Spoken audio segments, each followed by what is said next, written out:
Hi, I'm Andrew. I'm an author obsessed with retro pop culture, toys, games, music and more.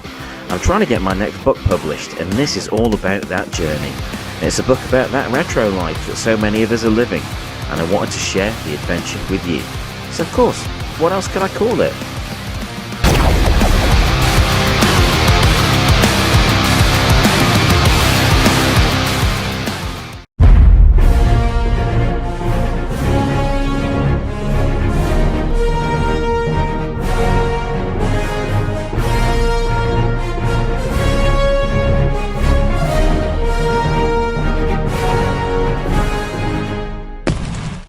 Welcome to That Retro Life. My name is Andrew Hawnt. If you're not familiar with me, I used to work for a bunch of magazines like Powerplay, Rock and Metal magazine and Scream magazine here in the UK. I've also had a lot of comics work out, including Femforce, Judge Dredd magazine and Doctor Who Adventures amongst others, and a bunch of books out. Mainly this one that people know me for, VHS Ate My Brain, all about our favourite Dead format. Now this is a brand new channel. I do have another channel called Planet Hex, but this, That Retro Life, is a brand new channel all about living that retro life. I am working on a new book called That Retro Life. So I thought in order to promote that and hopefully find a publisher for that book as I go along creating it and finishing it, I thought I would create a new channel. So here I am. I want to talk on this channel all about the stuff that we grew up with, the stuff that we grew up with that we still love, that shaped us, the pop culture that shaped our society and our generation. Mainly my focus is the 80s and 90s, but I will go either way, before and after as well on this channel. This is a channel all about loving the stuff that made us who we are, and it's about promoting that stuff to other generations and still being able to enjoy it. Now, there has definitely been an upsurge in interest in retro gear over the last few years. I am a huge fan of channels such as Retro Rick and Ed's Retro Geek Out and Pixel Dance Stuff and Toy Galaxy. Hello to all you wonderful people that are involved with keeping these things alive in the consciousness of the people who live through these times and introducing them to a new generation. That is something I've been doing with my sons, Alex and Joe. I've been showing them a lot of stuff that made me who I am, and I've been getting into their world and enjoying the stuff that is making them who they are.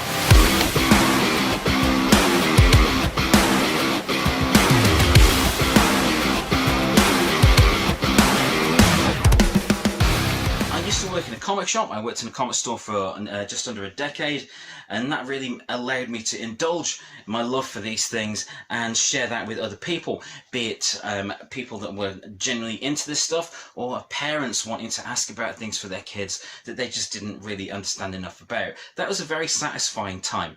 It was also a bit of a chaotic time, which you can read about in my book, Bagged and Boarded Life on Planet Geek, but I'm not going there. So, on this first episode, I want to talk about these things. Masters of the Universe figures.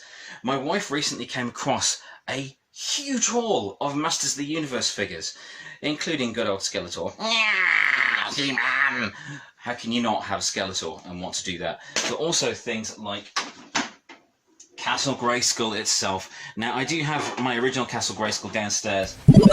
So Masters of the Universe is genuinely one of the biggest things that happened in the 80s in terms of toys and popular culture and cartoons and other merchandise. There was nothing like it for a good long while. Of course, it petered off towards the end of the 80s, where we ended up with the New Adventures of He-Man, but the less said about that, the better, really. But the original really captured the hearts and minds and imaginations of an entire generation of kids. And those kids have grown up to still love it to this day. So what was the appeal of it? I would say that it was kind of like a toy box in itself. It brought together so many different things that kids loved. It brought together monsters and magic, but it also brought together science fiction and spaceships and laser weapons and all kinds of things like that, all melded together. It was like someone had tipped a toy box upside down. Granted, that was the kind of the point, and they wanted to sell the toys through the cartoon, but that's how it always played. And the strange thing is, these things, these disparate influences, these disparate parts of fantasy and science fiction and fairy tales and action movies and things like that, when put together, they worked. And they worked in a way that nothing else had worked up to that point. And yeah, it had its flaws. The Filmation cartoon was very rough around the edges in terms of performances, scripts, animation, designs, consistency, anything like that, but it did still capture the imagination, and it really made a difference to the toy industry. It made a difference to a lot of kids' lives in terms of what they were watching, and it did have some very positive moral messages that it put across as well. The appeal for me, it was exciting. It had everything I wanted. It had good guys and bad guys and monsters and lasers. It had Trapjaw with laser arm, for example, and it had magic swords, and it had, you know, wizards and a sorceress and awesome creatures and a big roaring green cat. How could I not love anything that had a scene like that, clutching the power sword where he's turning into He-Man? It's just a brilliant thing. The appeal of it, I would say, what it boils down to is that He-Man and the Masters of the Universe, the original appeal of that was that they throw so many ideas into the mix there that several of them stuck at once. It's a beautiful thing. It's a really entertaining thing. And yeah, the cartoons don't hold up great these days, but they can still be enjoyed for what they were. They were fun. They were brightly coloured. They were loud. They were exciting. They were a bit silly, but we were all along for the ride at the time. Master of the Universe, thank you so much. This haul was awesome. It had a bunch of Master of the Universe figures, including lots of accessories and several vehicles. It also had an original Lion-O, including the Sword of Omens, his gauntlet, and even the power ring, although the power ring was corroded, so I couldn't really do anything with that. So what was the point of us getting this haul? I don't really have an interest in having a complete collection of anything. I just want a connection.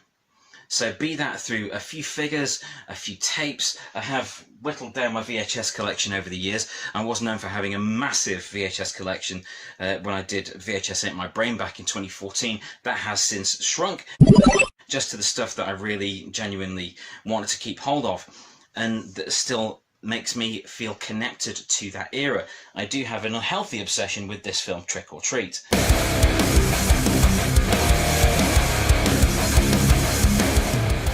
The whole thing is to, yeah, of course, I want to promote the book that I'm writing. I want to get a publisher for that and get that out into bookstores. A lot of my stuff has been published under my own imprint, Dream Rider Media, but for this one I wanted to get a new proper publishing house to give it the attention that it deserves, because fans like yourselves watching these retro videos like I do, we need good stuff. We want to buy good stuff.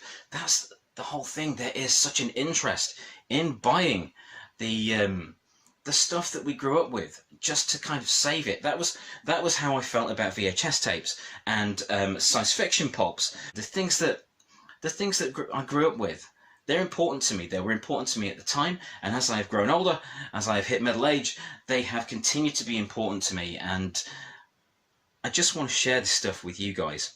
The show here, That Retro Life, it's all about that retro life. It's about dorks like me that wear themed t-shirts based around their own brand. No, not really. It's based around a lot of collecting, a lot of retro hunting will go on. There'll be some appreciation episodes. There'll be some stuff about hunting on eBay. There'll be some stuff about selling on eBay and flipping things. The act of flipping, of course, is buying something in order to sell it on. And that's what we did with these Masters of the Universe figures. I didn't really want a huge Master of the Universe collection again. I've had one twice, and I didn't want one a third time. So what I wanted to do was share it with other collectors. Now, you may think that that is just down to like, he wants to make a bunch of money out of this stuff. I'm not complaining about making some money out of these things. I do appreciate it when things sell. However, I start all my auctions at 99p. But anything like that, I want them to get into the hands of the right people, and so that our retro scene continues to thrive and grow and develop. That's what I want to do with this channel, and that's certainly what I want to do with this book. It's an appreciation of people like us. I would imagine you are as well, if you're watching this, that have a love and an affinity for the things that built the people we are. Because who didn't want to be a blue demonic skull guy?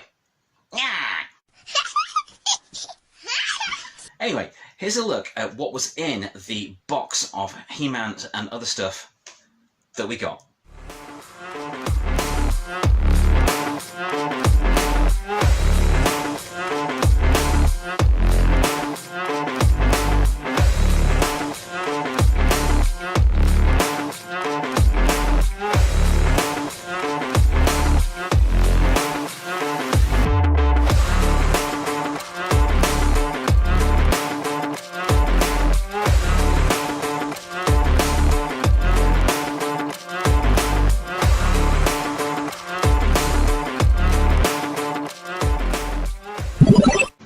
So now we've been through the box, we've checked out what's in there, I'm going to list everything we've got, and I'm going to try and match figures with accessories, clean them up a bit, and make sure they're all nice and presentable for when we flip them to the right people and get them into the hands of the right collectors that need these figures for their own collections.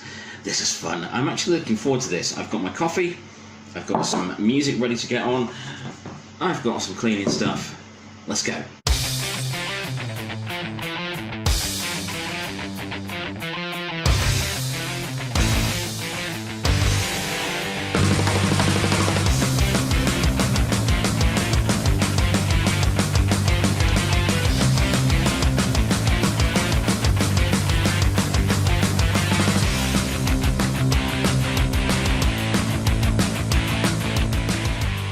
Now, when it came to listing these items on eBay itself, I was surprised at the interest a lot of them got. I wasn't surprised that they all sold. Skeletor and Castle Grayskull, the spare Castle Grayskull there, are currently, at the time of recording, they are still active on eBay. But all the other items that you saw there were listed, and they all sold. Every single one of them. Now, some of them sold for like £2, some of them sold for like £4 or so. But the thing that surprised me was the amount that some of the broken vehicles went for. In particular, the Wind Raider, which sold for like $27.50, even though the wing was broken off and it was a bit tattered and battered. But that is not the point. Even if something is showing its age, there is still value to be found. That was kind of self-deprecating, Andrew. Well, yeah, people will still want it. The people that still want these things won't care that it's a bit tatty. That shows the love, that shows the enjoyment that's been had with that item. So why not get something that's battered? I mean, I love my, use Trance as an example. Trance's VHS tape here, it's knackered. It didn't have a case, but it's got rental stickers on it. And that, I love that, because that shows the journey that these items came through to get to you. When those auctions finished, I was surprised at the total that came in. We spent £17 on the lot on Facebook Marketplace, so £10 for the items and £7 courier, because the box was huge, as you saw, and we made just over £200 from it so far, and that's fine. I'm very grateful for that. It all helps. I've got 2 kids, so they take a lot of bringing up. That retro life is all about the appreciation. So if you've got stuff in your loft, bring it down, enjoy it again, display it somewhere, get it out. These are the things that built us. These are the movies, the TV shows, the games, the books, the toys. These are the things that gave us the pop culture that we know and love here and now.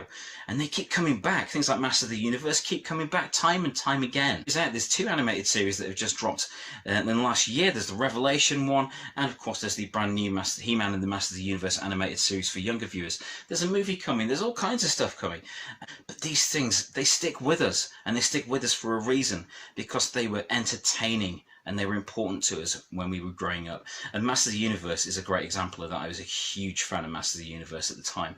Played with those things so much. They were sturdy, they were well made, they were just so fun. For a toy to last so long and still retain the features, it's just amazing.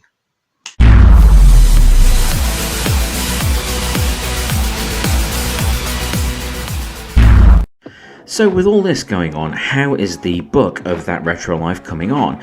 At present it stands at 3 chapters and a full plan of where I'm going to take it next. I want to make sure it covers as much of the retro scene that we are experiencing right now as I possibly can, from the collecting, the hunting, the community. I want to get to the basics of why this whole nostalgia trip is so appealing to so many people here and now.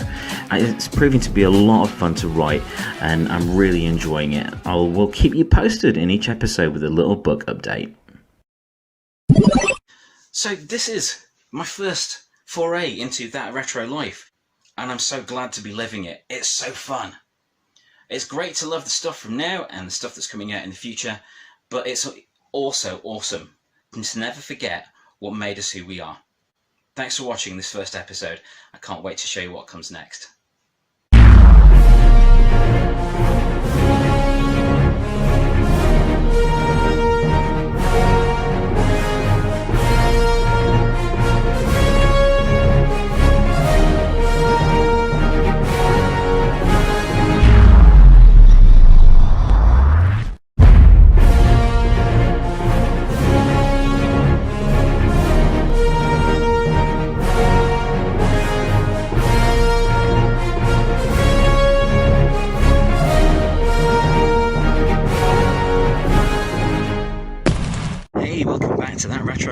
I'm Andrew Hawnt. I'm still writing the book. I'm going to talk today about how I turned 40 pence into 40 pounds by flipping some manga that I bought. I'm going to go and do a little bit of retro hunting. Let's check it out.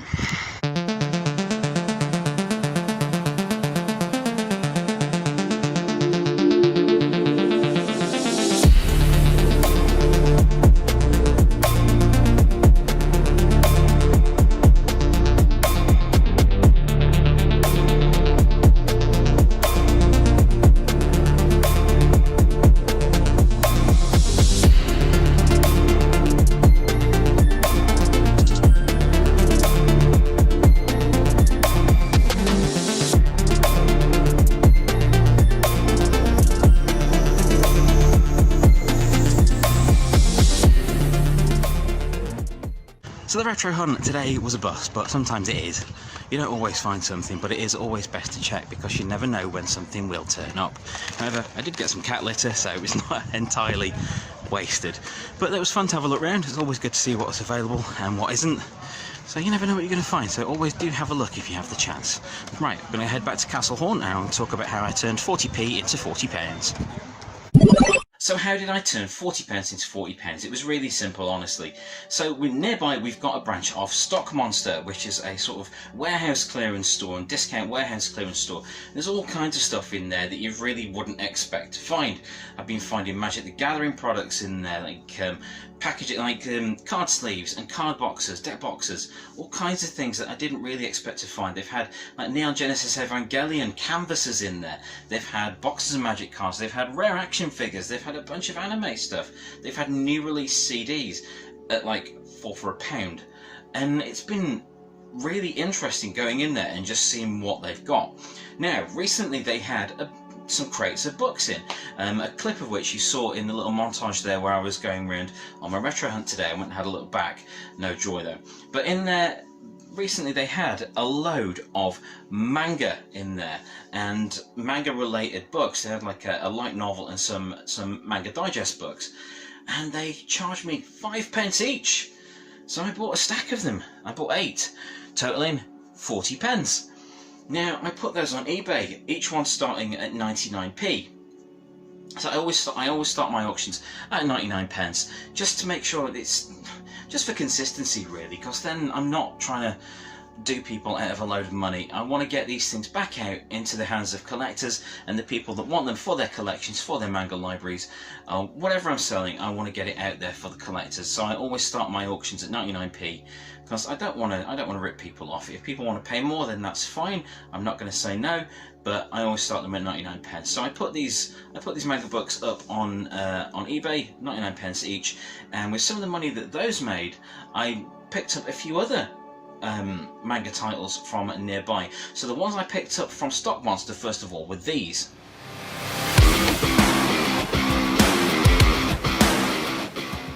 And with some of the cash from what I made from those, I bought these.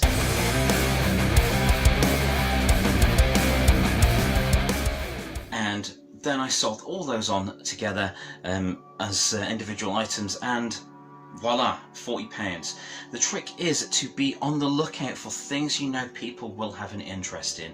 If you have a knowledge about something, knowledge about a particular franchise or a particular sort of media, be it anime or movies or horror movies or video games, whatever it is, use that knowledge to your advantage and use that knowledge for the betterment of this retro scene that we are a part of.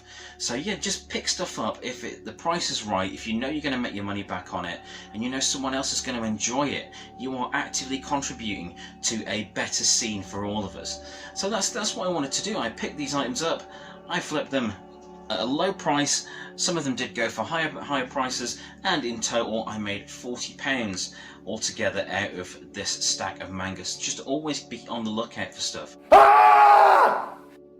I went on a retro hunt today, didn't find anything that was particularly mind-blowing for myself. Took the kids to town and they picked up some cool stuff. My son Alex got a really cool Joker Nightwing figure from the DC Multiverse range, of which we did unbox over on my Twitch channel, a clip of which is here. Well, he's out, people. Yay! Hey. So yeah, it's got pretty nice design. Look at the people. Don't be shy. You got him out, bud? Yep. Don't be shy. Look at the people. Come on, mate. So, let's talk about how many points of articulation are there? Well, I don't know. It said there's articulation on the box. Just so you know, guys, you got little holsters on the back. Oh, cool. Oh, for the clubs. I want to test that out, so I will. See how well they work. Oh, that is a very nice snap. Let's have a look. Hey. So that was Alex unboxing his Nightwing Joker figure. It's awesome. It's a really nice figure, really nice McFarlane figure. I didn't find anything myself that I really wanted to pick up today, and nothing that I could really flip that would be any great interesting things. I saw a Megazord in Children's Society, but the price it was at, I didn't really think I'd make much back on it to make it worth my while putting it up. After postage and fees and stuff, I don't think it would have really done much on there. And there's been a lot of things like that lately where I've seen that haven't been wow. Something I always say to the kids is, like, if you want to buy something, it has to have the wow factor. You know, you're going to enjoy it. It's got to make you go, whoa! And so I just didn't find anything like that today. And that's fine. That's how it sometimes goes. But with those manga books I picked up from Stock Monster, I was able to make £40 out of 40 pence. If you want to make money doing this, if you know what you're looking for, it is possible. But to me, the main thing is giving other collectors pleasure for a pretty low price, and I'm really enjoying it. I'm really enjoying getting back into this, the dealing aspect of it. Oh, I did pick something up for myself in town. I picked up the Elm Street sign. Tin Elm Street sign for my set. I needed that. I love Elm Street movies, and there's never really been enough merchandise for those, I always think. But yes, these manga books, they made me £40 from 40 pence, so if you have the knowledge and if you find something at a low price, pick it up. You may well make another collector's day.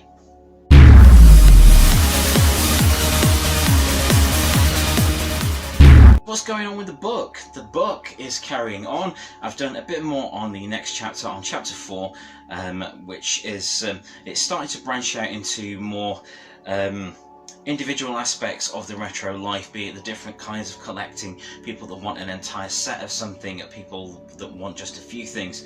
I'm looking at some of the different aspects of it, including things like vinyl and action figures and video games and movie memorabilia, so not like the films themselves, but things like lobby cards, posters, all the other ephemera that went with it.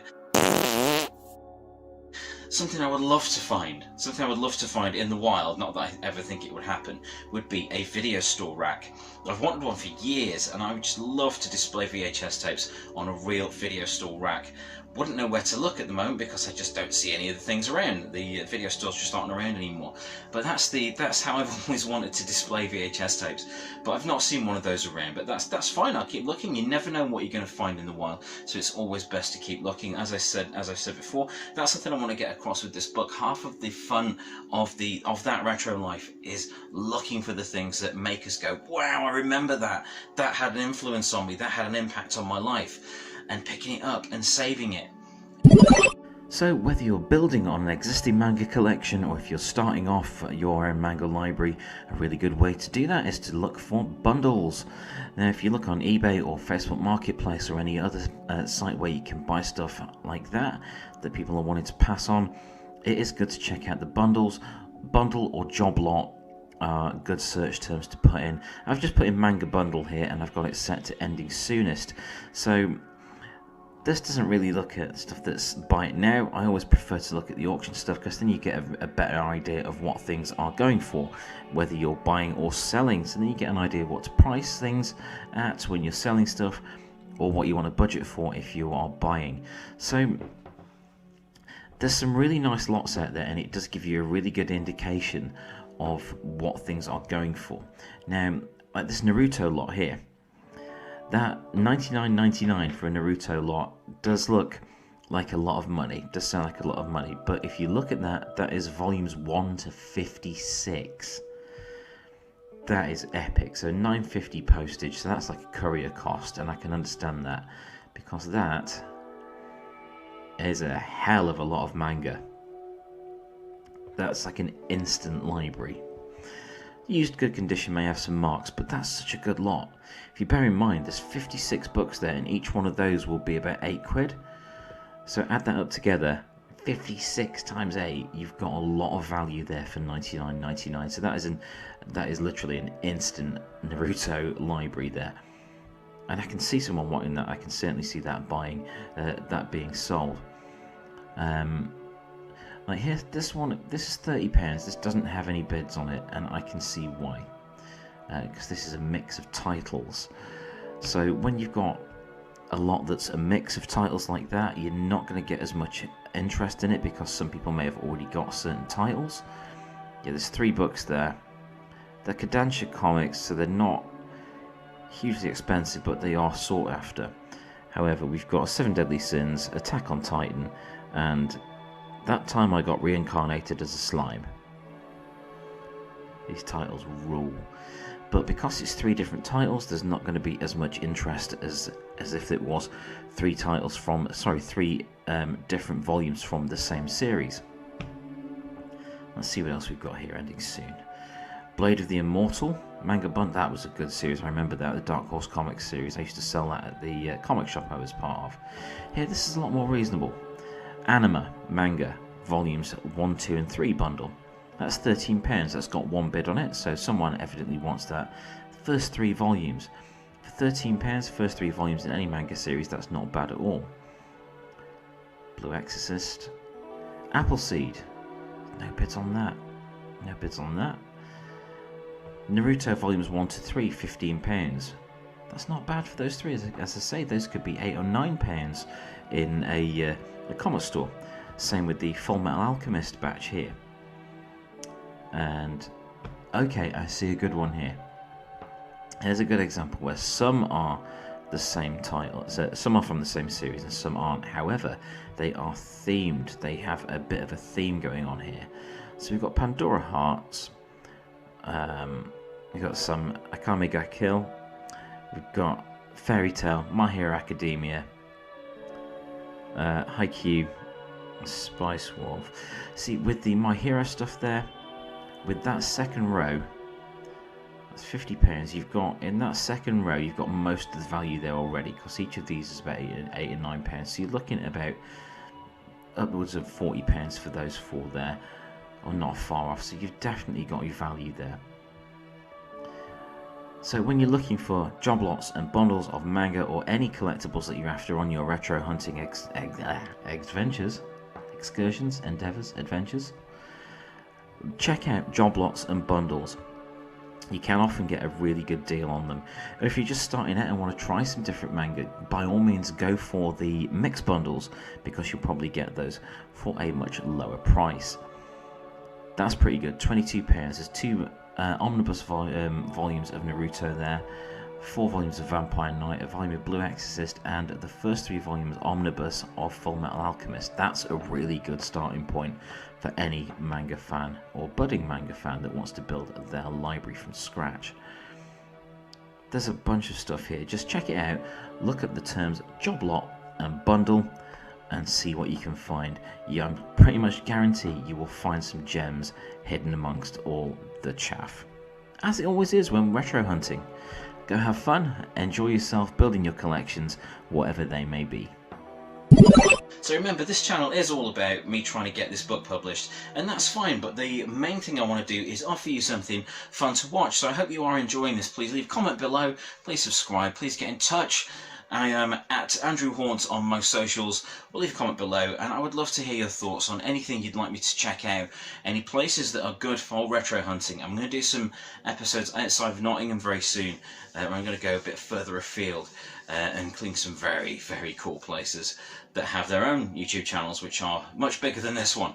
But I'm not trying to ride on their coattails, I just want to go and appreciate something cool. But anyway, thank you for watching That Retro Life. Keep it retro.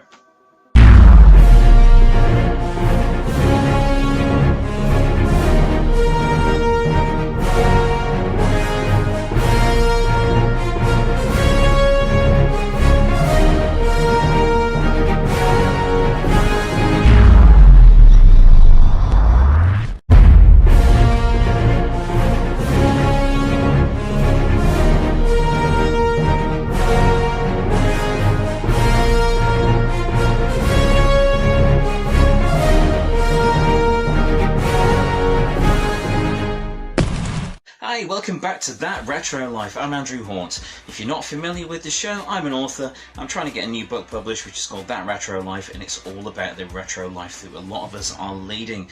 We go out hunting in charity shops, car boot sales, antique stores, all kinds of things, jumble sales around town and whatnot. We look for the things that made us who we are, just so we can appreciate them all over again. We can complete sets that we never completed when we were kids, and maybe discover some things we didn't know about along the way. So on this episode, instead of just talking about buying and selling, which I did on the first 2 episodes, I'm going to start some appreciation videos for things that made me who I am. And in this video, it's going to be all about Mask. So it started in 1985 with the cartoon and the toy line, and it just blew me away, as it did a lot of kids at the time, because it had those key elements that were huge at the time in the early to mid 80s of things transforming. And this was more vehicles transforming into other vehicles or armoured versions of themselves. My favourite from the line had to be Hurricane. But these toys, they have maintained a very special place in a lot of retro hunters' hearts, because they were versatile, they were very well made, the vehicles were excellent to look at, they had so much playability to them, and that's what got them so deep into our consciousness, because you could enjoy these things for hours in their normal guises, racing cars or trucks or planes or helicopters or whatnot, or their armoured guises where they became tanks or attack planes, all kinds of stuff like that. And it was also something I really appreciated about Mask, that it was very clearly good guys and bad guys. It was all about good guys and bad guys, and the good guys winning, and that's what made me happy. You know, well, actually the figures made me happy. There is a story that that my wife likes to tell people about Mask toys and myself. I was at a grandparents' house one day in the 80s doing a very detailed drawing of Miles Mayhem, the lead bad guy from the Mask series, the leader of the Venom organisation in Mask, and I'd drawn him very well. I'd done lots of detail, lots of action and lots of accessories, and when I showed it to my grandparents, they said, "Oh, look at that, that's very good. And what have you written there at the bottom of this drawing, Andrew?" And it was Miles Mayhem from Mask. Only $2.99. So yeah, I was basically fishing for £3 so I could go and get a figure on the way home, and it worked. I'm not particularly proud of that, but it worked at the time, and I did love that figure for a very long time. But anyway, Mask was awesome. Here's a little bit about the franchise itself. Mask arrived on toy shelves in 1985 alongside its 80s-tastic animated series. The cartoon ran for 75 episodes between 1985 and 86, while the toy line lasted 4 waves before coming to an end in 1988. Pitting the heroic Mask crew against the sinister Venom organisation, the property gave young fans a clear-cut universe of good guys and bad guys. With characters like Matt Tracker, Bruce Sato and Hondo McClane fighting off Miles Mayhem and his cronies, audiences had relatable heroes that were clearly in control of the situation. Thanks to the mix of vehicles that transformed into battle modes and human characters that brought together elements of G.I. Joe, the A-Team and more, it was perfectly pitched and perfectly timed to become a big hit. For a while it did achieve that, even crossing over to comics, video games and a ton of related merchandise, stretching from books and bedsheets to clothes, masks and even a feature-length animated film. As with many properties of the time, it burned bright for a while and then faded away, but the happy memories of those fantastic toys and a cartoon that was pretty solid have lived on in the hearts and minds of aging nerds like me for a long time. So Mask, it had everything. It had action, it had comedy, it had cool vehicles that turned into things, it had really cool characters. The figures weren't so brilliant as the vehicles, but it was such an exciting thing. I remember one live action TV advert for it that had that had Matt Tracker with the helmet turning up at a petrol station, and some kids playing with Mask toys going and I always prayed there would be a live action version of Mask. Now there hasn't yet. You know, there's been a few mentions of a TV series or a movie along the way, and it's just never really materialized. And that's a shame, because I think there's a lot of scope there to have some really fun, entertaining blockbusters coming out of that whole thing. You know, it's kind of a mishmash of like Thunderbirds and G.I. Joe and Transformers it's got a bit of everything, and that's why I think it really struck a chord with so many kids. There was something there for everyone. The figures were representational. There was a lot of people could see themselves in a lot of these figures. The cars, the trucks, the planes, they all looked awesome, and they had so much playability to them. It was so fun. So I can see why there's still an interest in Mask, but what are they going for on eBay at the moment? Let's take a look at some of the cool retro vintage Mask toys that are currently available. So what are Mask action figures going for on eBay? So as ever, I've got it set to auction, I've got it set to ending soonest, and located in the UK as well. I just want to see what things have got bids on. I want to see what things are going for, and see what condition things are in that people are selling on there as well. So let's have a look. So the first thing, of course, TJ Masks. It should be PJ Masks, person that listed that, but still. Crikey, so we've got Slyrex from the Piranha set there. Just Slyrex on his own is £16. No bids on him though, so I think they may have overpriced him slightly there. Let's find what's got bids on. Okay, so we've got a bid on a vintage 1980s Canon Mask Razorback escort car with Brad Turner with the driver but no doors. So that's missing the doors, but that's still going for 14 quid. So that would be way more with the doors on. That's Transformers. Condor. Oh, there's no bids on Condor. However, I do see that Condor is missing the rotors there and the screen at the front of the bike, and it appears that the figure is missing its helmet as well. We got here 2 bids on Iguana still package there. Let's have a look at that. Let's get that open in another tab. Ah, Stinger.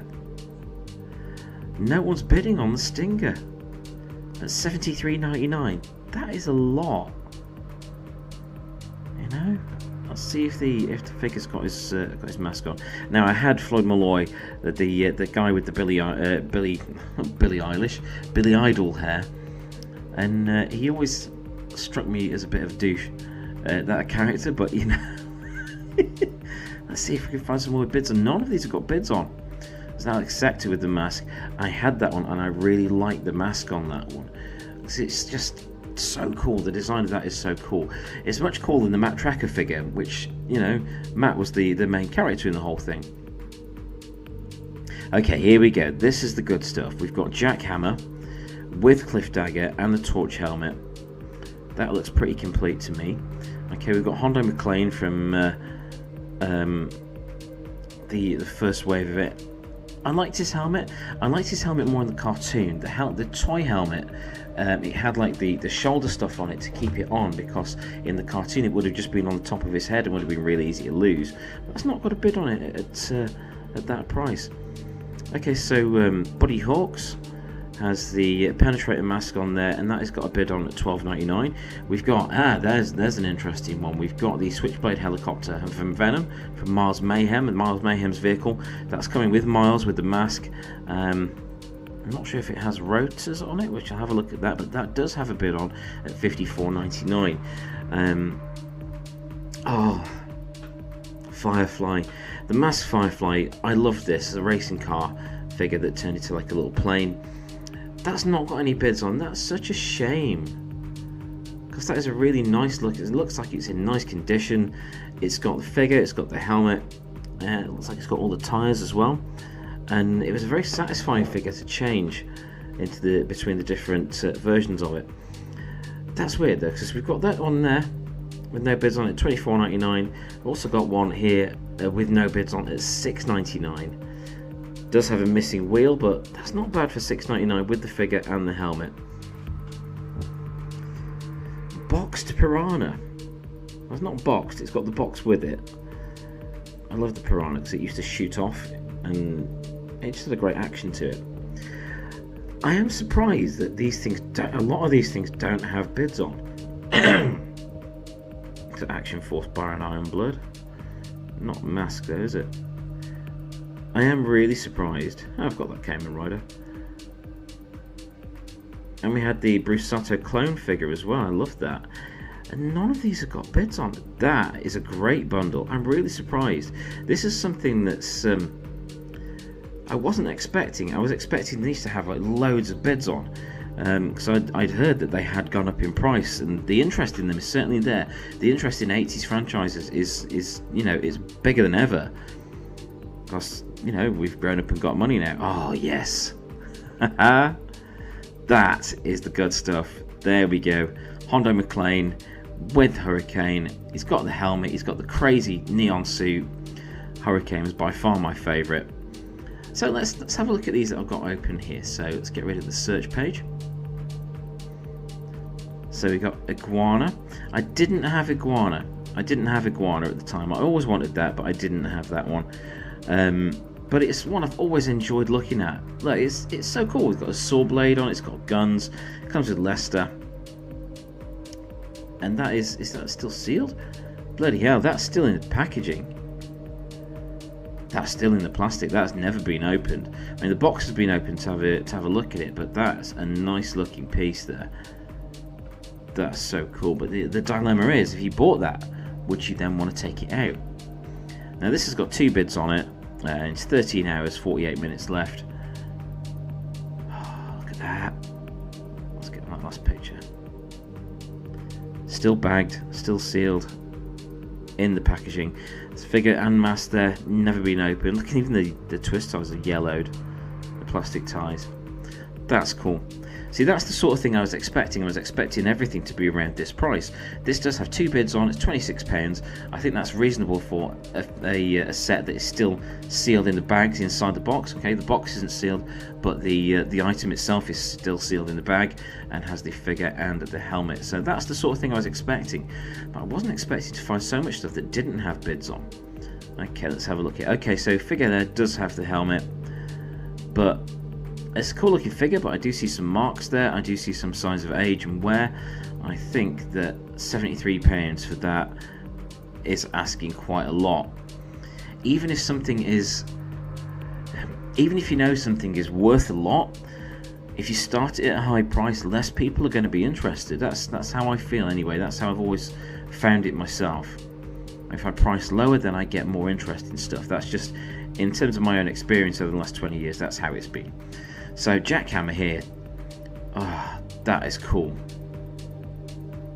Let's get a full size view. That is so cool. That's one of the main bad guys' vehicles. It looks to be in pretty good condition there. I can see this having a definite interest in it. Figure still has the awesome mask that always reminded me of Juggernaut from the X-Men. You remember Juggernaut? Not the Vinnie Jones version. Let's pretend that didn't exist. But this looks fantastic. Ah, oh, there he is. Proper bad guy figure. Perfect. I love it. Okay, so it's got the blasters are still there when it comes up on the turret that folds out of the car. It still says still got the Venom sticker there as well. There's some scuffs. There's a bit of age, but it is 30 odd years old. Steering wheel and gear stick are still intact. That's awesome. So that's a really good example. That's the sort of thing that I expected to see. Like the other one that was 20 something quid. That looks really nice. It's got 1 bid on it at $49.99, and you know, that's fine. That's cool. I'm down with that because that is a really nice set. It's out of the price range I would personally spend on it, but I see that having that value, and I totally respect that. Let's see what else we've got here. So this is a Switchblade. I wanted to see if it had the rotors on. It comes with Mars Mayhem from Venom, with his bad guy mask and his typical dictator sort of suit. Looks like some of the landing gear is a bit snapped and scuffed at the side. Looks like the guns that come out the front are there. Still got some of the stickers, and the chrome is still looking relatively good, and I think I see the rotors. So the cockpit looks good. Oh, I love 80s cockpit stickers. There's something about big rows of coloured buttons that just, oh, I love control panels. Control panels rule. Mars Mayhem. Yep, it's got the rotors. That looks really nice. See, that's got 1 bid. It says it's been tested and working. Check out photos for condition. Wings springs out as intended. Blades rotate, etc. That's awesome. And as that was one of the main things. That was the main bad guy's main vehicle. That's kind of like one of the iconic parts of the Mask franchise, and I totally see why people would want to spend 55 quid on that. If I had 55 quid to spend on that, I would indeed. I always loved the pink cockpit as well. I thought it made it look really futuristic at the time because, you know, it's translucent and it's a bright colour. So of course, a kid in the 80s would want that and think that was awesome because it was, you know. Yeah, I'm totally with that. That's awesome. Okay, what else have we got? The mass bundle here. Now this is £40, and I'm surprised that this doesn't have any bids on it. So I will have a look at the photos, see if there's anything wrong with these, because we've got a couple of Condors, we've got some of the smaller bikes. I think I had that one briefly. We've got some of the figures. None of this appears to be complete. We've got Mars Mayhem there with his the arm blaster and his backpack, but I don't see a helmet there. A couple of smaller bikes. Yes, some of this is broken and some of it's missing parts. Yeah, the plane's not got the screen on it or the rotors and things like that. You know, that it's £40. There's quite a bit there, but none of that is complete. So I would have said, personally, I would have said about 20 for that. 20 would have been all right, because then you could spend the rest of the money on getting the spares for it. Excuse me. But that's a shame, because it like a really nice bundle in the thumbnail. But this is the main attraction for me. Hurricane. I loved this toy. This was so good. It was so sturdy. The wheels on it was sturdy, the turret was sturdy, it looked amazing with the bright blue and the flames down it. Hondo McLean came with a crazy suit. It's like a 80s aerobics instructor overall get up. I don't know what's going on with that. He had a slightly alien looking mask, again in the bright neon colours, and just everything about it, it screams the period to me. And I love this so much, and I absolutely agree with someone bidding £32 on this. This is what I was expecting, but I was surprised to see that things were a little few and far between in terms of things having proper bids on. So there's Hondo and the Hurricane. That looks like it's in really good condition. I see a couple of scuffs, a little tiny scuffs here and there, but nothing major. It's got the control panels in there still. I love those control panel stickers. They look quite bright as well, considering their age. So it's still got the guns that come out of the headlights. If I remember rightly, the back wheel, I'm pointing to my screen, you can't see what I'm pointing at. The spare tyre comes off and was supposed to be a landmine, I think. And the saw blade at the back revolved, I think that came out of the license plate. Yep, the front grille came up revealing, I think it was like a beam emitter. Looking good. I see in the background there, the dude's having an eBay session there. I see board games and things there. I hope he did well, because this is really nice looking stuff. That looks so cool in all of its glory. The wheels are out, all the guns are out. That looks awesome. Should have pictured it with Hondo in it though, that would have just made that perfect. But that makes me very happy indeed. That is the coolest one possible. Yeah, so it may be a line that you can get pretty cheap, relatively cheap anyway. Unless you want the big pieces, you know, the Matt Tracker's truck and Mars Mayhem's plane in really good condition, I think a lot of it you're going to be able to pick up without actually breaking the bank too badly. But oh man, Hurricane, perfect. Mask, it was a great toy line. I totally see why there's still interest in it. I'm still interested in it. I love that stuff. It was ingenious. The whole line was really clever. The cartoon could have been a bit better, but those toys, man, they were so playable and so much fun. So that was a look at Mask toys currently available on eBay. I was a bit surprised by that. I didn't think it would be quite so all over the place with the pricing, and I thought there would be more bids on things, to be honest. I think one of the drawbacks of collecting at the moment is that there is an over-reliance on buy it now, which means that things don't have a low starting price. People will just ask for a huge high price, and I think that turns some people away. It certainly turns me away from a lot of auctions. Anyway, what's going on with the book?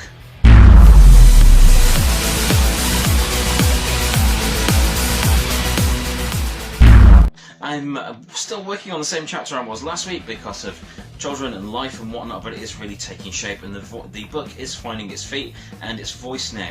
So I'm not going to go back and edit the chapters that have that already exist. I'm going to save that for the end so I can make it a bit more unified altogether. So that's just how I work. I always get the main manuscripts done and then go back and from the start revise and improve. Get the stuff down, get those words out, get your point across, and then go back through it and improve and perfect it until it's ready to be shown to the world.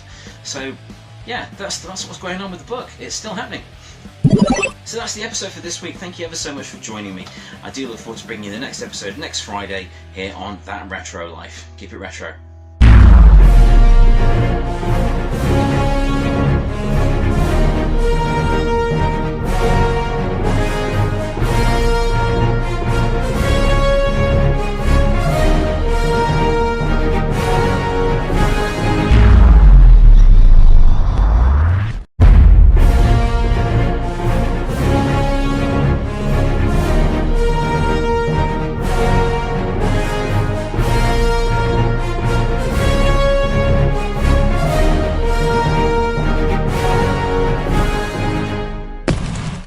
Hey, I'm Andrew Hawnt. Welcome to That Retro Life. It's really good to have you back. If you're not familiar with the show, I'm an author. I'm trying to get this book published called That Retro Life, which I'm currently writing, and it's all about the retro life that a lot of us are living via collecting things, via revisiting movies and games and toys and franchises and things that made us who we are today. And that's what this channel is all about. That's what the book is about, and that's pretty much what I'm about. I like to check out old stuff. So thankfully my wife does as well, so that's why she married me. Yeah! But anyway, the important thing about retro hunting for me is the journey. It would be very easy to go and buy a load of stuff on eBay, which I do. I'm always bidding on stuff on eBay. I'm always selling on eBay.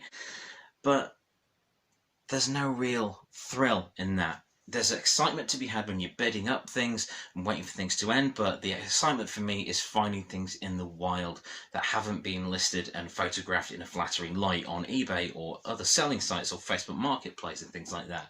So I have been on some retro hunts this week. Here's a little snippet of those.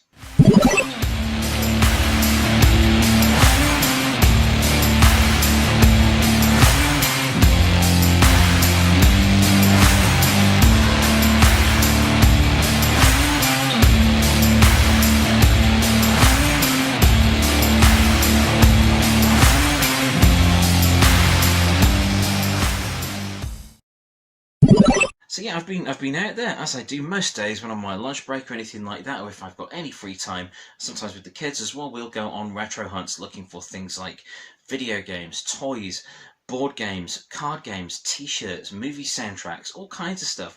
Just things that connect us to something that we love and something that we enjoy. And I keep some of my collection, pass some of them on to friends, sell some of them online. It just keeps it all going, and I feel by doing so it all helps this retro scene that we are part of to keep ticking along. There are some great things out there. There's a load of conventions coming up. There's a load of shows you can go to for pretty much everything. Anime, gaming, toys, comics, movies and so on. There's so much going on that there is plenty out there, no matter what your particular part of the your particular slice of the retro life pie. There's something out there to keep you entertained and amused and keep you excited for what's coming next. So, on to retro hunting. What's it about? How do we do it? How do we get the most out of this weird niche hobby that seems to be picking up in interest all over the world? Let's take a look. I've come up to Mapley. It's one of my favourite places to go hunting. There's a great selection of charity shops and second-hand places up here. I may not find anything, I may find something cool, I might not, that's fine either way. But while I do, I'm going to take you through some tips that I've come up with as to how you can have a good, productive and enjoyable retro hunting experience. So if you're just starting out with your retro hunting experience, your own retro hunting journey, I would suggest having a focus rather than just amassing everything you see. You know, otherwise you're going to end up with a load of stuff that you don't really want, that you don't really have the passion for, and it's just going to lie there until you sell it on at a convention or sell it online for less than it's really worth. So I would suggest, say, if you're starting out with video games, check out the video games that you want, go to video game conventions, check out video game listings online in the various places that are available to you, and stick to getting the games that you knew and loved. And once you've got the ones that you knew and loved, branch out into other things that you may not have played before. And then you can also think about the peripherals and all the extra things that came with it, all the ephemera, the posters, the collectibles, the t-shirts, the advertising, the stand-up arcade machines and everything like that. Before you know it, your house is an arcade, and that, well, actually that sounds pretty awesome.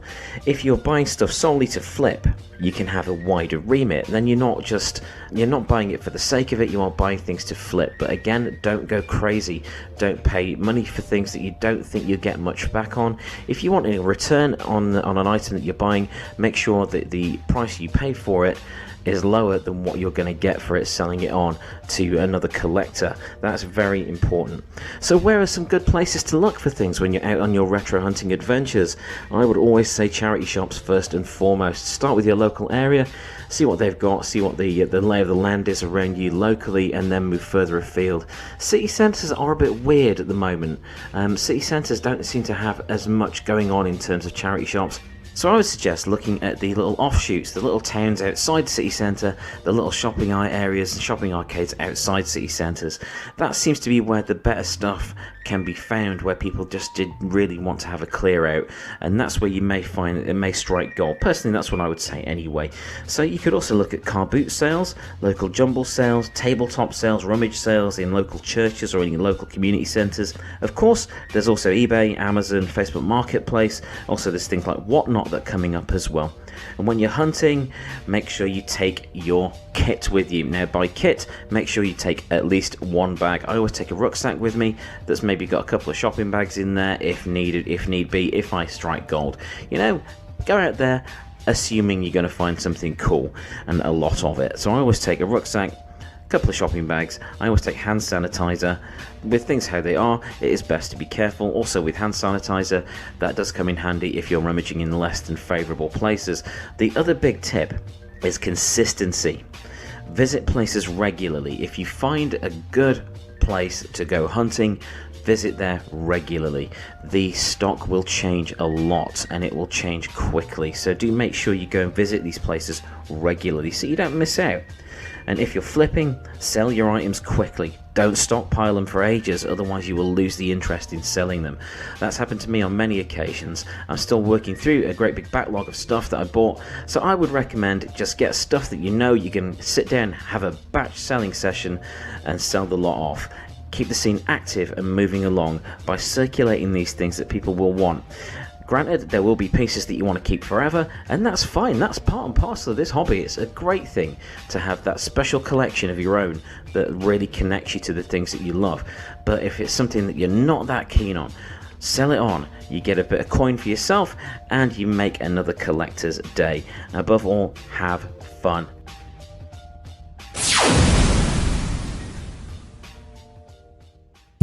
Hey, I'm just checking out some action figure bundles on eBay. The magic thing where you put in a bundle or job lot and see what comes up. And there's some pretty good stuff coming up actually. Spawn Nitro Riders. Have a look at those while I'm here. What I wanted to say, I just wanted to add on. Be careful, be mindful of how you operate, how you conduct yourself when you're out on retro hunts. It's, you know, when you're out at a convention or, you know, a toy fair or something like that, you are amongst like-minded people, and we get it. We totally understand where you're coming from and why you're interested in these things. But a lot of people in charity shops or second-hand stores or jumble sales, they won't really understand. They may see that they may think you're trying to take advantage.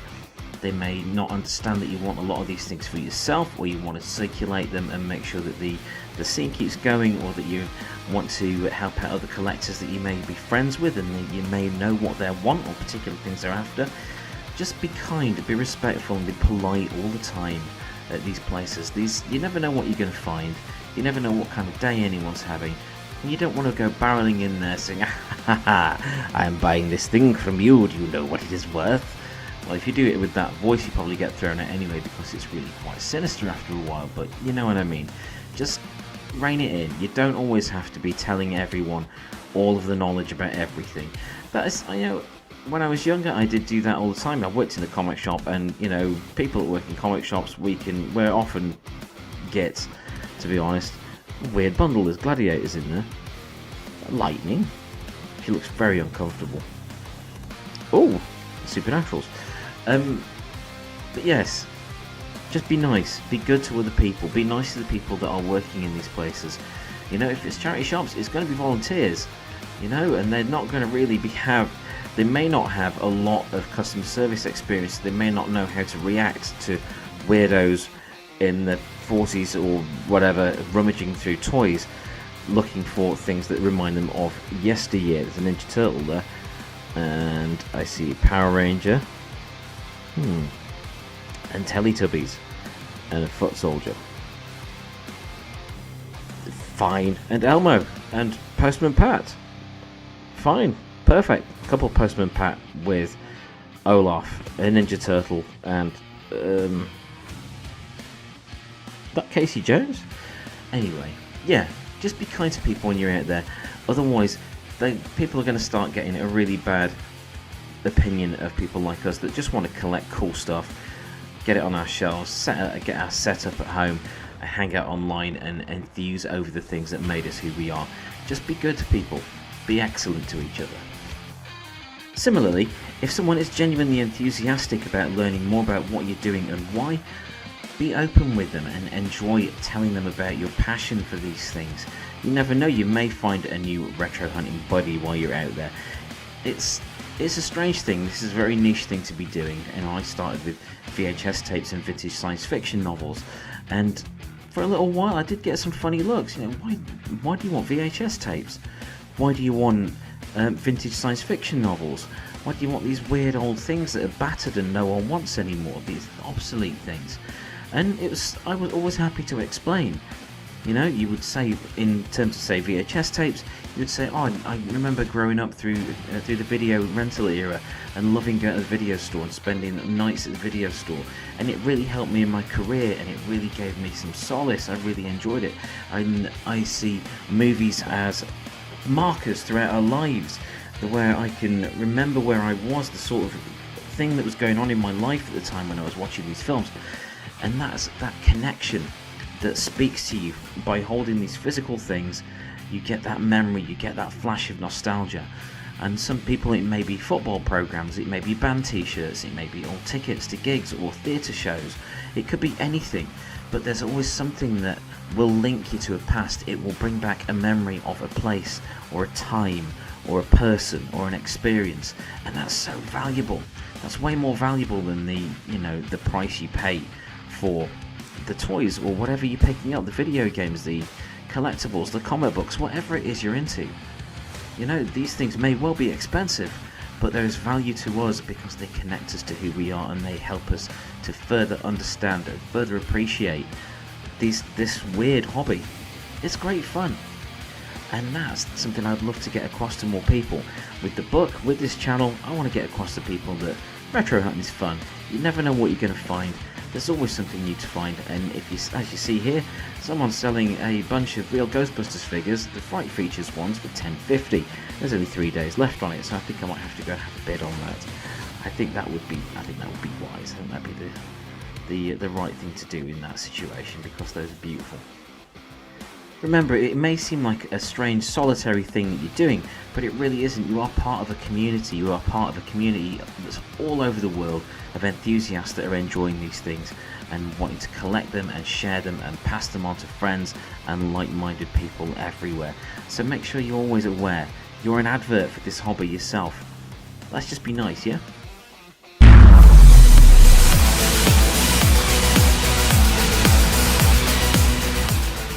It's time for a book update. The book is ongoing. I've completed the chapter I was working on last week and I'm moving on to the next one.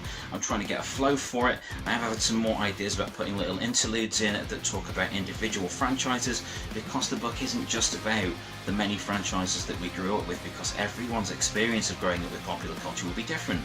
So I'm just going to put in little nuggets here and there about certain franchises that will keep that nostalgia flowing. But it's becoming something good, and I'm really proud of it so far. I'm really excited to see what comes next with it. Yeah, it's still going on. So that's that retro life for this week. Thank you ever so much for joining us. I really do appreciate it. If you want to see more of the stuff that I do, go and check out the previous episodes we've done so far, or you can check out my other channel, Planet Hex, which is full of all kinds of weird pop culture goodness from myself. And There's even a podcast out there, Andrew Hawnt's Rock Revival. If you just ask your smart speaker or Spotify or Audible to play Andrew Hawnt's Rock Revival, you can find me on there as well. But this one is all about that retro life that we're living, and I am having a blast living it. I hope you are too. We're going to get some more retro goodness next Friday. See you next week.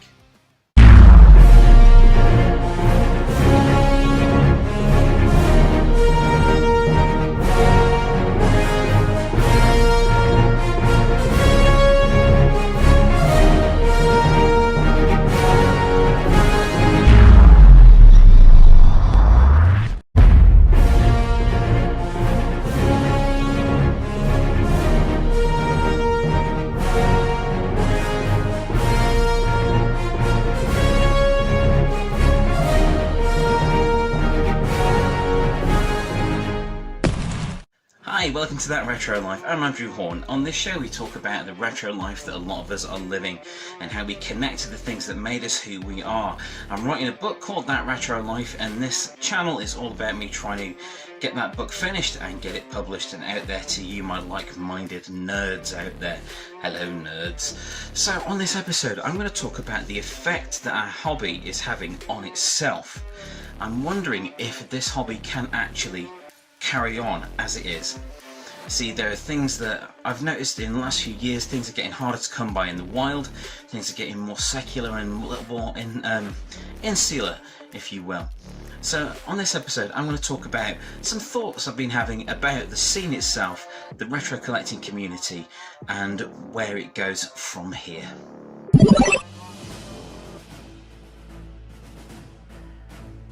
Can the hunting and collecting lifestyle carry on in its current form, or is retro hunting killing retro hunting? Is the average collector being priced out of the hobby by extortionate prices that have possibly been driven up by shill bids on eBay? Or is the cyclic nature of pop culture just bringing new blood to the hobby? In recent times it certainly seems harder to find things in the wild that scratch that nostalgia itch, and that could be for a number of reasons. First and foremost, I'd say that charity shops, second-hand stores and car boot sellers have all wised up to the money that could be found in their stuff.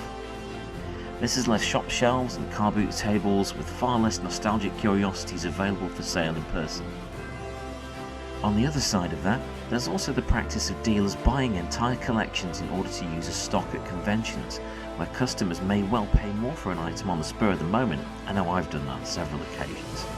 I mean, I've nothing against toy dealers at all, as they are literally the heart and soul of the retro community in many ways, but when things don't get into the wild at all, I think the scene suffers a bit. If we get to a point where the only place to find the things that we love is at conventions, the scene may find itself becoming increasingly limited in its reach. I mean, there are vintage toy shops out there, there are specialist shops all over the country, but to be honest, they are few and far between, and not all of us have easy access to get to these things. Really though, I could well be wrong on that score. Judging by the proliferation of retro-themed goodies, including new collectibles alongside reproductions of their vintage counterparts, interest in the pop culture icons we love continues to grow. This isn't like the old days. We're not limited in what we can be into anymore. Thanks to the boom in the online retro community, the next collectible is often just a click away. Back in my comic shop days, I was far more cynical. I saw retro hunting newbies as only being in it for the kitsch irony value alone. As time has worn on, I've seen that I was wrong on that score, and I'm really pleased about that. A new generation of collectors is coming up, and they're just as rabid as we are, if not more so. Is retro hunting killing retro hunting? No, but it is certainly changing the way in which the hobby operates. Look around YouTube at the retro hunting channels all over the world. We're all over the place, and we're coming for your collectibles.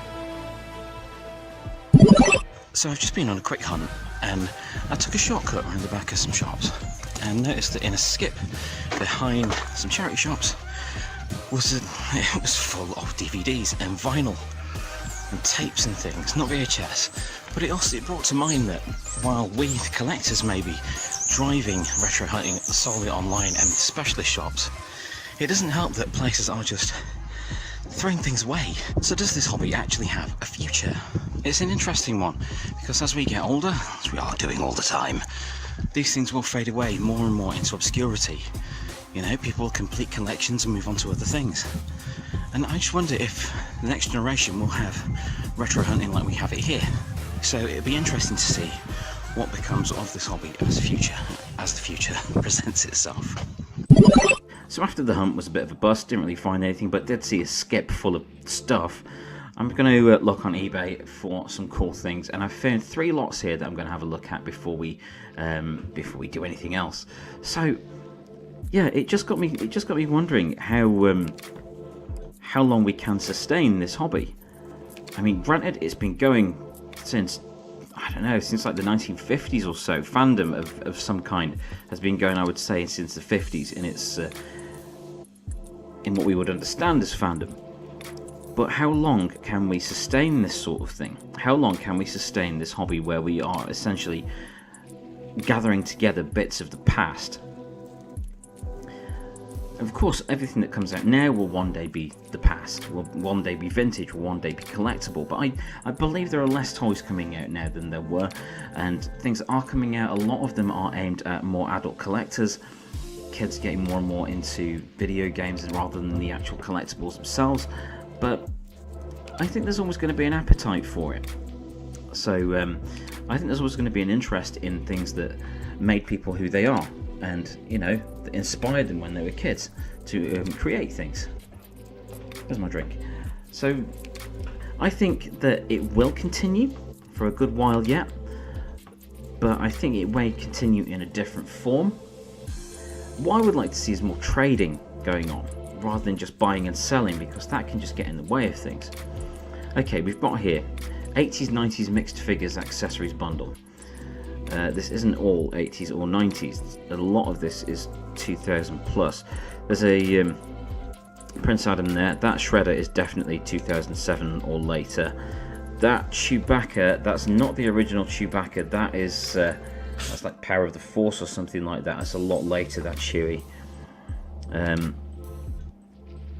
But that's a cool batch. There's a Biker Mice from Mars figure there. There's some Thundercat stuff. Captain America's head. But that's a nice lot. From the same seller, I believe it's the same seller. We've also got this. Yes, this is the same seller. This is nice looking. Okay, so we've got the Minotaur. My son's got that Minotaur. We've got, I'm not sure who that guy is. That there, the guy in the cowboy hat, that's from Ghost Rider, isn't it? We've got Beastman from Motu. We've got, is that a wrestler? A ghost. We've got Thing from 2002, the 2002 Fantastic Four movie. We've got a little Knuckles there. Peter Venkman Fright Features. I like that Peter Venkman Fright Features figure from is that Toxic Avenger or Biker Mice? I think that's Biker Mice from Mars. Another Biker Mice there. We've got a Joker. We've got Nathan Fillion from Serenity. And Firefly, of course, but, you know. I actually prefer the film to the TV series. I know that's sacrilege, but, you know. Ah, there's a yellow sword there. The yellow sword at the bottom was Voltron's, I believe. That's from a Voltron toy from about 86. So that one is nice and vintage there. Let's have a look at this last one here. I do wish that people would, you know, list things accurately. A lot of this is not 80s or 90s. Now, if you're not sure on how to date things, oh, cool. It's like those turtles. That Raphael, that's the regular Raphael there. That is 2007 plus. That Jackie Chan figure. We've got a Batman for about 2010. We've got Buzz Off. The Medusa from what was it called? The Mad Hatter type thing. My other son's got that. My younger son's got that one. Yeah, there's some nice batches there. There's some nice stuff in there.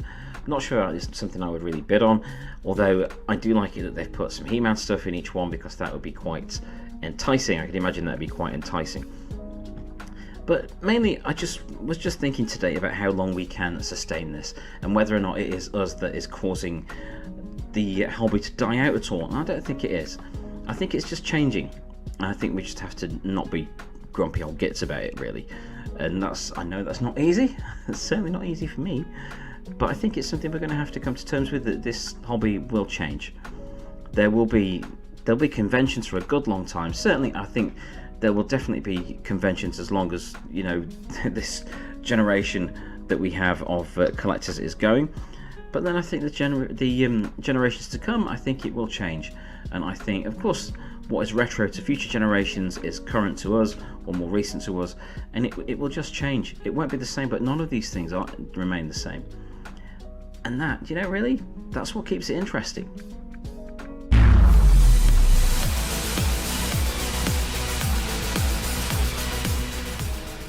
It's book update time. So the book is taking a week off. I'm taking a week off from the book this week. I'm going to make some more notes about it, but the actual drafting of the book is taking a break this week while I write a movie. Over on my other channel on Planet Hex, I've set myself a 7-day challenge where I'm going to write a movie in the style of the Full Moon Features old horror movies of yesteryear that I grew up with, you know, during the video era. So that's the book is taking a week off being drafted, but I am continuing with notes on it. So there's still progress being made. Every extra word is progress being made as I see it. So I'm moving on to another chapter next week, looking a bit more in depth into what motivates us as collectors and hunters, and why we want to look for all the stuff that, you know, that we still geek out about all these years later. So yeah, that's the book update for this week. So thank you for joining me on this episode of That Retro Life. As ever, there will be another episode next Friday, and every Friday after that, until I get this book finished and out, because I'm really looking forward to that happening. So please do subscribe down below to this channel, That Retro Life, so you don't miss out on any forthcoming retro themed videos, whether it be hunting or talking about the scene itself, or eBay videos or things like that. There's lots to come, and there's lots more book updates as well. I'm making sure this is always moving forward for you, because I want to share these experiences and these thoughts with the rest of the retro hunting and retro collecting community, and that includes you. I hope you've enjoyed this episode. Please do like and subscribe. Please check out my other channel, Planet Hex, and my podcast, Andrew Hawnt's Rock Revival. There's always something new going on from me. I'll see you again next Friday.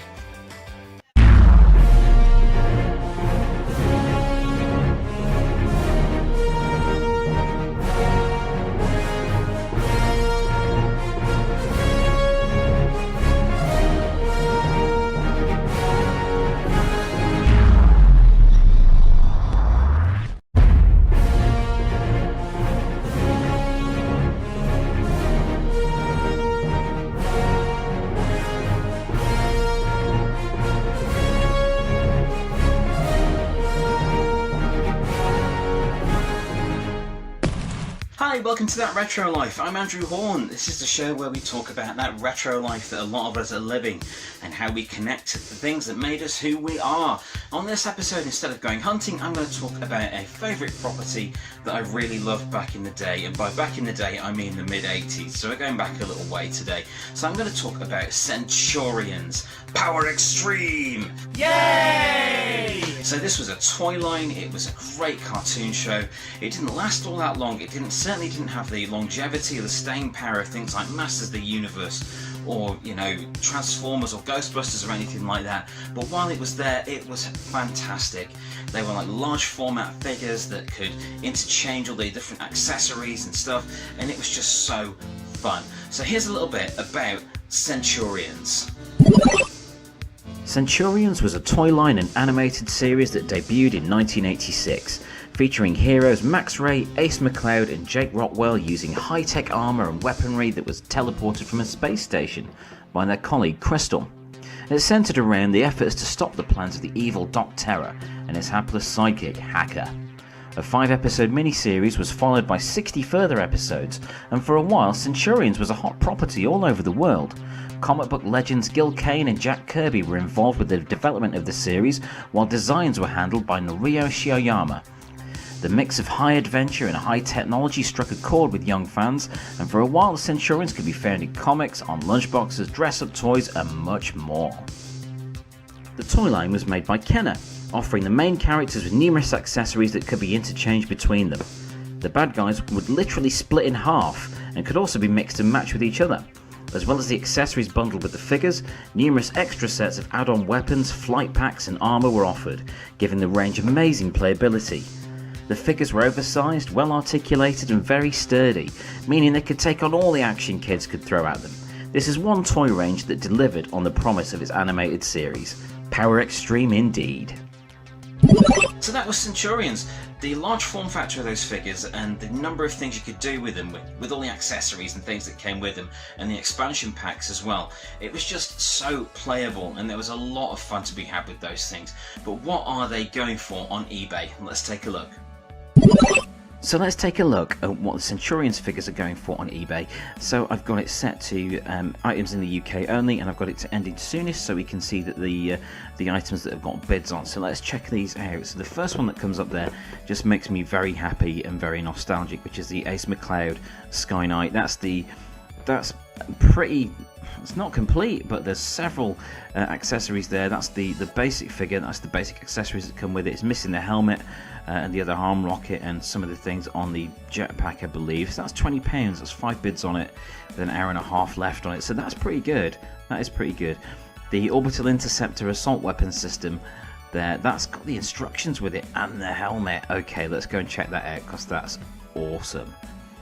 I'll open that in another tab. But further down we've got Jake Rockwell with no bids on it, but the Ace McCloud there that has the Orbital Interceptor assault weapon system, which has like a mechanical chest piece and a mechanical backpack with the awesome helmet. That's 5 bids at £26. No bids on Jake Rockwell, but £30 for a figure with no accessories. That's not ideal.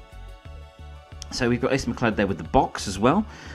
Someone's asking £180 for that.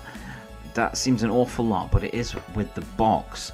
See, if it was still sealed in the box, I think that would be a different story, and that would be a pretty quick sell. But that looks like it's got all of the accessories. Let's open that one up in another tab and take a look there. So we've got $9.99 with no bids for Ace McCloud on his own with no accessories. No bids on that. £50 for Ace McCloud with the same number, well, with less accessories than the £20 one further up. Not seen any Jake Rockwell ones yet. Sorry, I mean not Jake Rockwell, the other one, Max Ray. So we got people are selling the accessories individually as well, and that's a good sign that these things are still collectible. Ooh, oh, that's pretty. Okay, there's a Jake Rockwell box, but there we've got vintage Kenner Centurions Power Extreme set of 3 action figures and 2 power packs. They look like they're sealed. Okay, that's £800, but that's all 3 sealed, and that looks pretty good condition. £20 for an Ace McCloud with no arms. No, thank you. I don't think we'll do that. £110 for the complete Ace McCloud there with the helmet on, everything like that. £101.13 for the Orbital Interceptor set. That's crazy. Wow. I got boxed Max Ray for $479.99 there. I'm not sure anyone would pick that up. As awesome as it is, for that price, it is a little out of many budgets, I would imagine.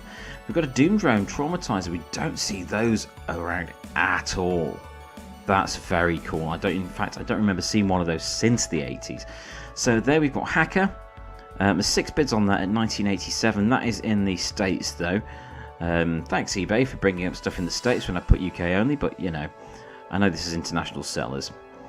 So things do seem to be a bit cheaper over in the States, but the postage would drive that up. So it's 26 quid for Jake Rockwell's helmet. There's a Max Ray there. There we are. Okay, these are the ones I'm going to open up there. We've got Dr. Terror there. So let's start with the... why is there a Prince Adam? Okay, let's go through these 4 auctions I've got up here just to take a closer look. There is Ace McCloud.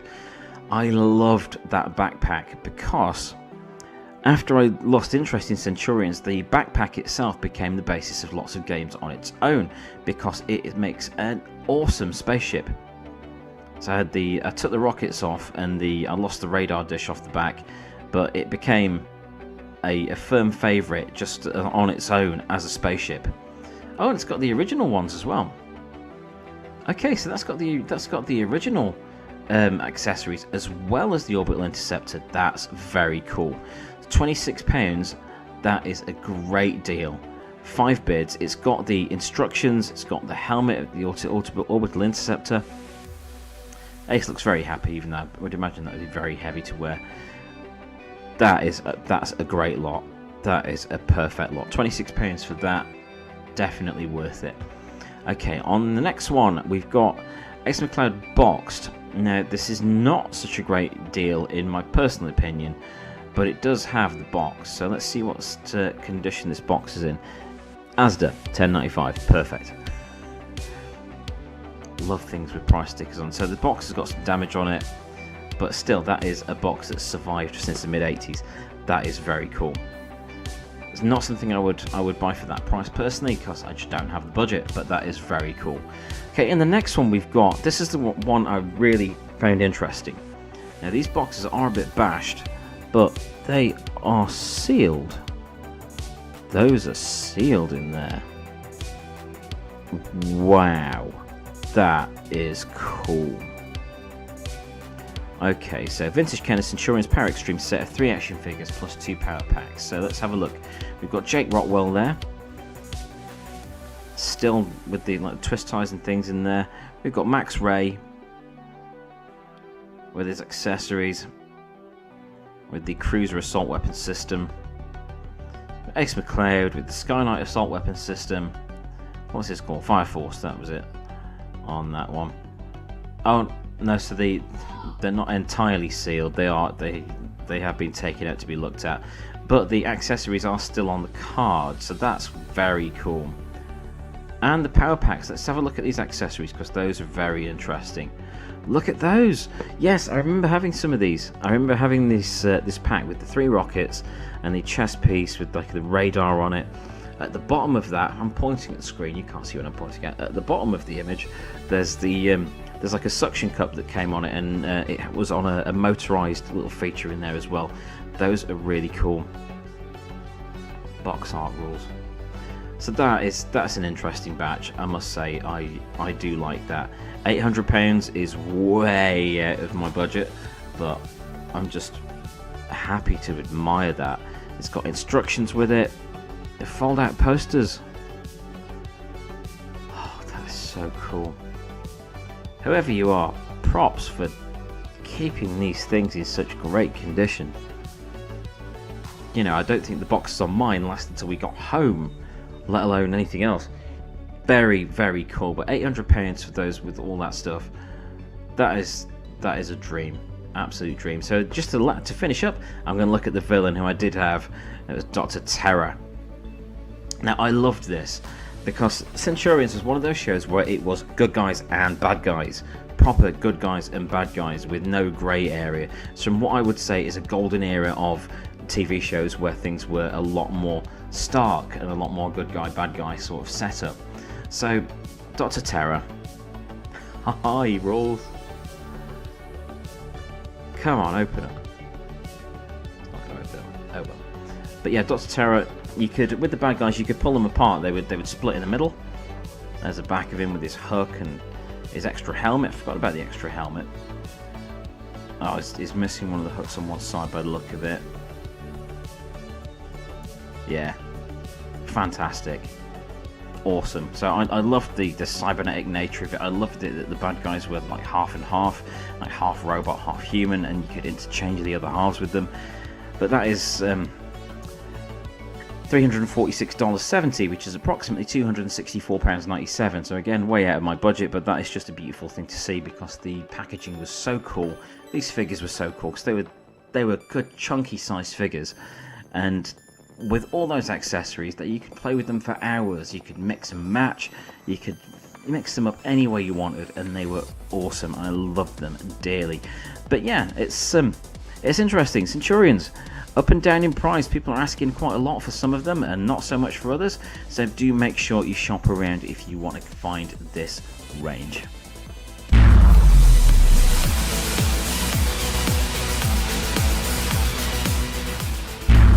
It's time for a book update. Of course, the idea behind this channel was for me to publicise the idea of me writing a book called That Retro Life, which is still going on.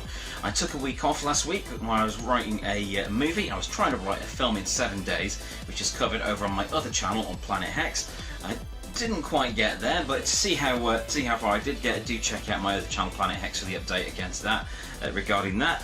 But the book, That Retro Life, is back on. I took a week off, but it's back on, it's back underway. I'm just taking a look back through the things that I've written so far and making sure it all gels together. Normally I don't edit until I've done a full draft of something, like I did with my previous books, like Bad and Boarded or VHS Ate My Brain. But with this one, I want to make sure it does flow, and so that when I do go back to properly edit it, and and proofread it and just go over everything that I've written and embellish it on it, I don't want to have to rewrite from scratch. So at the moment I'm going back over the things I've written so far, and then I'm going to make sure it's all holding together and going in the right direction, and then we're going to get barrel on next week with the next chapter. I'm having a lot of fun with it. It's strange though, with a lot of these books that I've done, like the pop culture books like VHS Ate My Brain and Bad and Boarded, they do have a tendency to become very personal and not just about a scene or something, and that, for me, that is something that hooks readers. That certainly happened with VHS Ate My Brain. I know I've had a lot of feedback about that from all over the world, so thank you to the people that have given me feedback about that. And it's getting to that point with That Retro Life where I'm starting to analyse things a bit more, and it's really interesting rediscovering these things and rediscovering why I love these things. And I really hope that other people out there will understand my love for these things and find a bit of themselves in there as well. But yeah, the book's back on. So thank you for joining me for this week's episode of That Retro Life. There will be another one next Friday, and every Friday after that, until I get this book finished and published and out to you lovely people out there. Please do check out the previous episodes so far. There's some good stuff there. I'm going to be back on the hunt next week for next week's episode, so do check that out. Please do subscribe. You can also check out my other channel, Planet Hex. You can find my books on Amazon, and you can find my podcast, Andrew Hawnt's Rock Revival, on a bunch of places. So yeah, thanks for checking out That Retro Life. Keep it retro.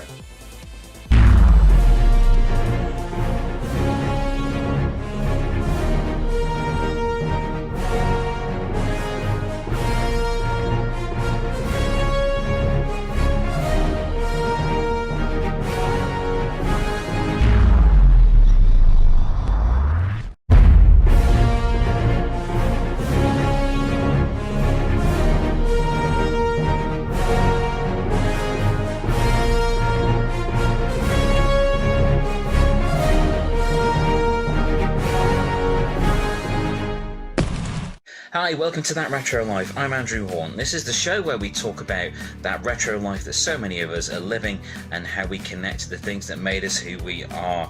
On this episode, I'm going to talk about how not every hunt is a classic.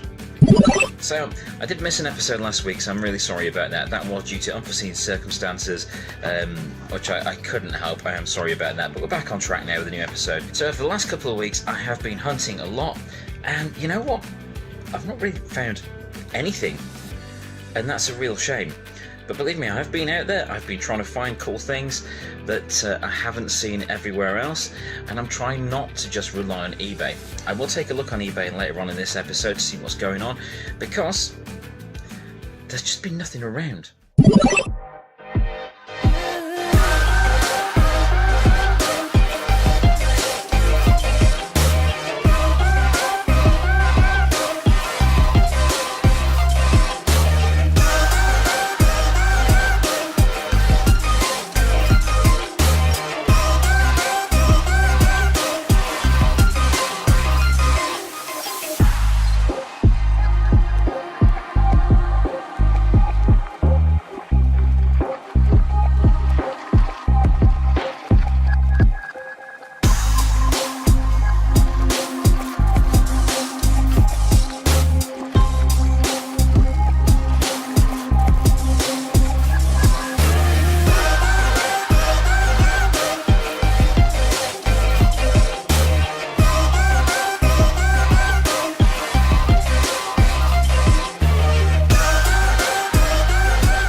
So, what I wanted to say today is that if you do go out there and travel for miles and explore and go through all these different places that you want to try and find cool stuff in, and don't find anything, don't be disheartened.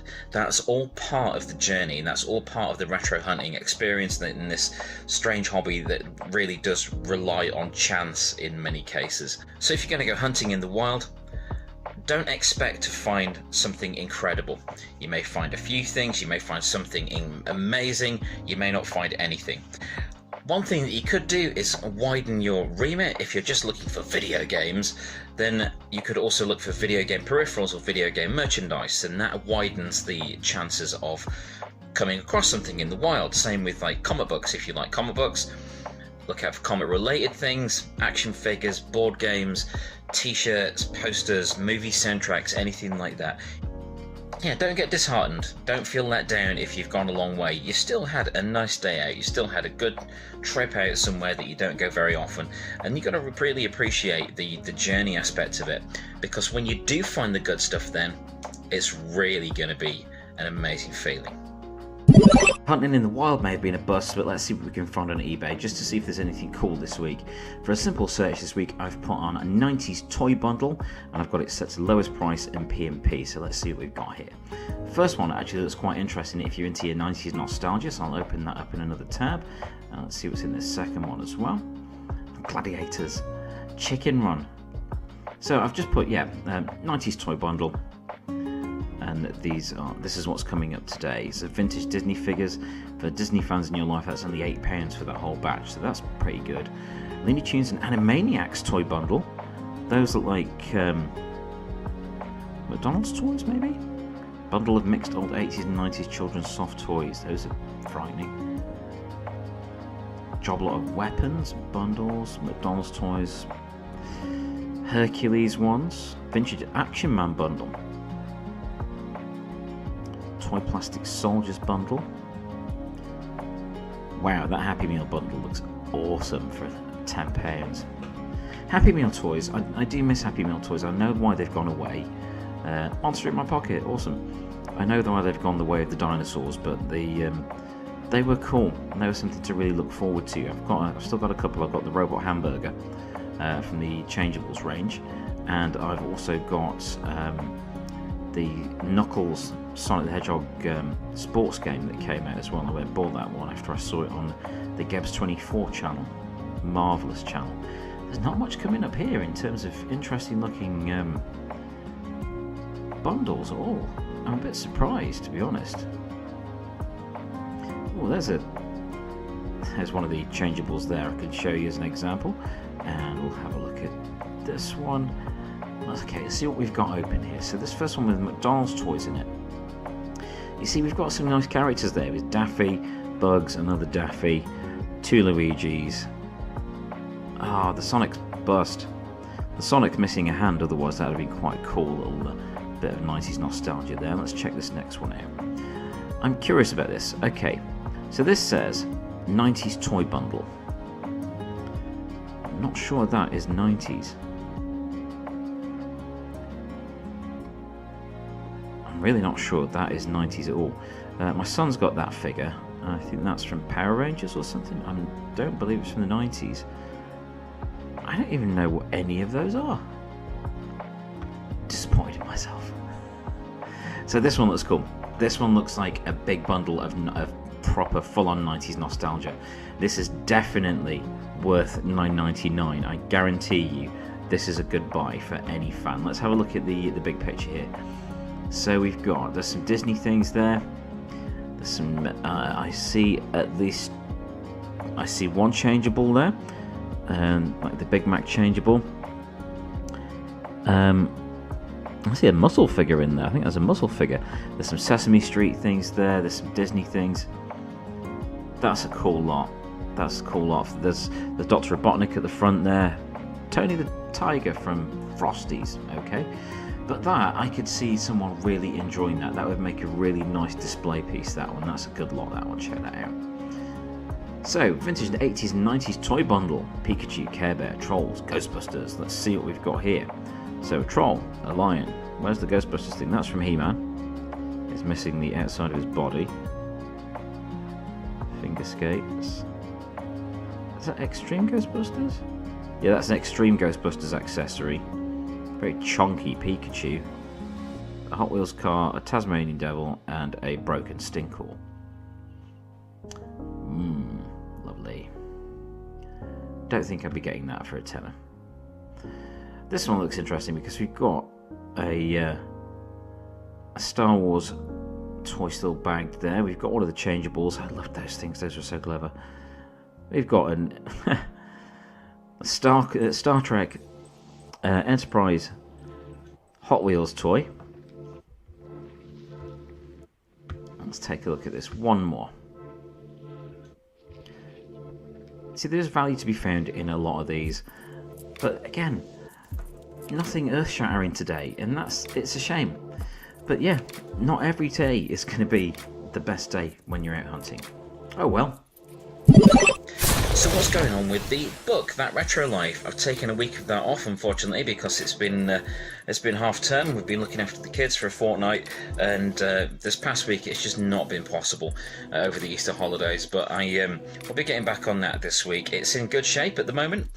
I mean, what I may do with it, instead of just barreling on with it, I may see if I can put some feelers out just with the first few chapters and a synopsis. It's a good way to put some feelers out towards agents and publishers, because I don't have either at the moment for this book, and I'm just going to see what happens with it. So thank you for watching this episode of That Retro Life. Remember, not every hunt that you go on is going to come up with the goods every time. It will sometimes, absolutely, but there will be times where you just don't find anything of interest whatsoever. But we've got to look at these things as part of the journey, and we will get there, and we will find those grails somewhere. So please do subscribe to That Retro Life and my other channel, Planet Hex, for more pop culture stuff. Even my podcast, Andrew Hawnt's Rock Revival, if you'd like to. That would be kind of you. But do look back here next Friday for the next edition of That Retro Life. I'll see you soon.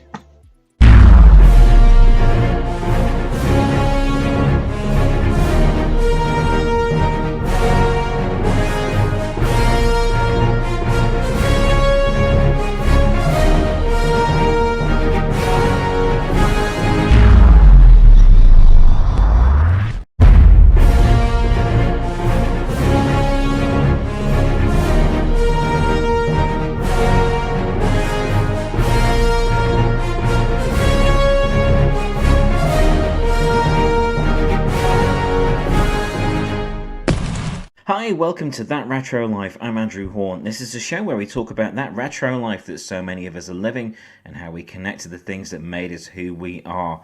On this episode, it's going to be a little different to the ones that you may have seen recently, as I can't stand up for very long, which is annoying. I am walking with this due to some ankle problems I'm having.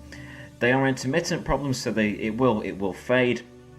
I fully expect it will come back as well at some point. But yeah, I'm currently walking with a cane, which is frustrating to say the least. Which means I haven't been hunting this week at all. It's been hard to just kind of function. So I've not been hunting this week, so I do apologise. So this episode, it is confined to eBay. But what I thought I would do, I thought I would check out what things are selling for in the realm of G1 Transformers. Now this is a range that I grew up with. I was there at the start. My first ever Transformer I got was Gears, by the way. Gears, the little red and blue dude. And I loved that thing so much. I loved that toy. That Christmas I got the G1 Optimus Prime, the legendary G1 Optimus Prime with roller and the silver trailer and things like that. Loved it for years, and I really regret that I don't have that anymore. Such a cool toy. So Transformers was a great range. It still is a great range, but the G1 Transformers have a special place in collectors' hearts for these dorks like us that like collecting old stuff. So what I thought I would do is I would go on eBay and I would check out what the most expensive ones are. Now I've switched it to auction, so we can actually try and find some stuff that's got bids on instead of buy it now. I've switched it to UK only, and yeah, switched to auction, UK only, highest price first. And the first ones I've seen on this page, there's no bids on them. So I hope we can find some that have bids on. Let's check it out. So I would imagine a lot of you are familiar with the Transformers franchise, and you know, Optimus Prime and Megatron and Bumblebee and the obvious ones, but there were so many characters in G1 that it was just It was unreal. I can't even estimate how many there were. So helped by the cartoon, the animated movie. I like the animated movie. There is a video on that coming up soon. Comics and books and all kinds of tie-in merchandise. The core of the Transformers franchise was always the toys. And of course, they were brought in from things like Takara and Diaclone and so on, and then given a new story and brought together under one banner. So let's see what we've got here in terms of G1 Transformers. And the first ones I see there are not G1 Transformers. That's some statues. Oh, there we go. Okay, so we've got G1 Air Guardian Jetfire boxed. Oh wow. Okay, this is I'm going to make a lot of weird noises in this episode. I can see it now. So, Jesus, that looks amazing. So we've got first two I've opened up in new tabs there. We've got the G1 Autobot Air Guardian Jetfire, or Skyfire if you're in the States. I know it was Skyfire for a while in some territories anyway. And we've got Omega Supreme, but that's the Takara version of Omega Supreme. The Japanese text on that is amazing. That's not G1. Another G1 Jetfire. £259, no bids on it.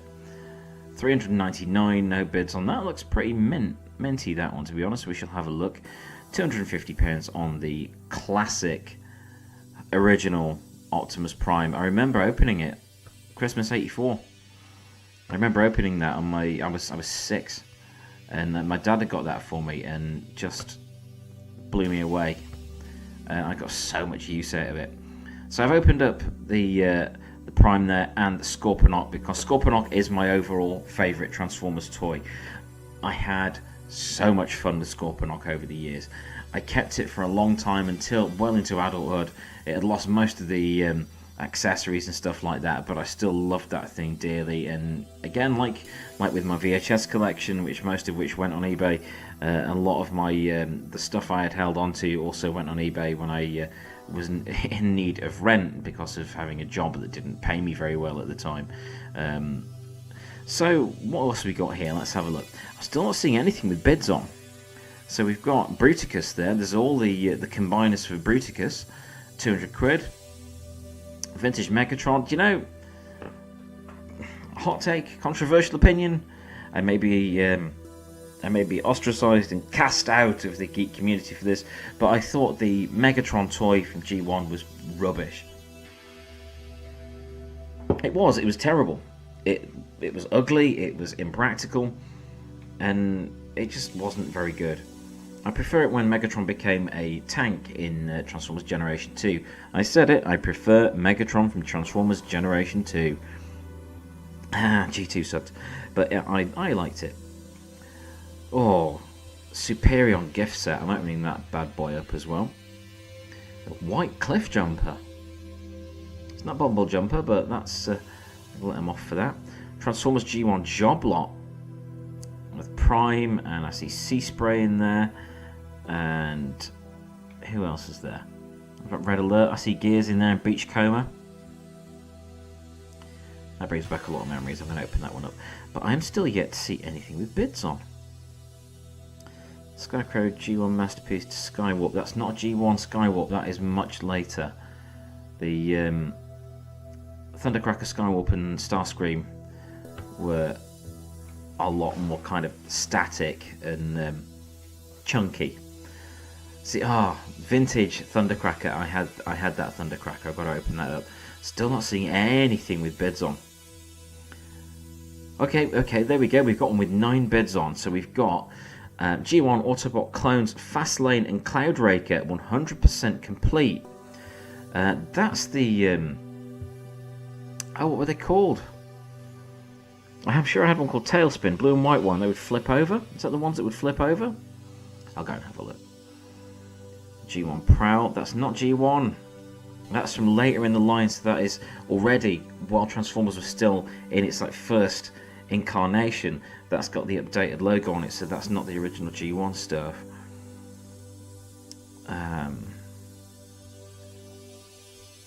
Okay, so we've got an Optimus Prime with 10 bids on at £80. It seems that a lot of people are bidding Transformers very high, pricing them extremely high. Tell you what I'll do, I've got those ones open. I'll go and have a look at those, but I'm going to go and see what the ones with the most bids are. Number of bids most first. Okay, let's switch to that. And we shall see what happens. Oh, that looks interesting. We've got 15 bids on this one that's got Dinobots and bits of Ultra Magnus in it. Masterpiece Predaking. That's cool. We've got the ones we've seen there. 8 bids on a Metroplex. This is awesome. This is way more like it. £34 for a Metroplex. That's not bad. There's so many. Is that complete as well? Almost complete, I see. Well, Soundwave, 32 quid with Ravage. Let's open that bad boy up. And what else can we open here? That's got a Pretender in it, hasn't it? We shall find out. Ultra Magnus. I like the Ultra Magnus. Favourite part of it was the chess piece, which became like a spaceship for other games. But that was a cool set. G1 Autobot Sideswipe, etc. What else is it? Not sure what's going on there. £10 postage. Got charged £10 postage for something that size. That's cool. Vintage Hasbro Transformers G1 Cup Target Master boxed. Gonna have a look at that. God, I've got a lot of tabs open now. Let's find one more that looks cool.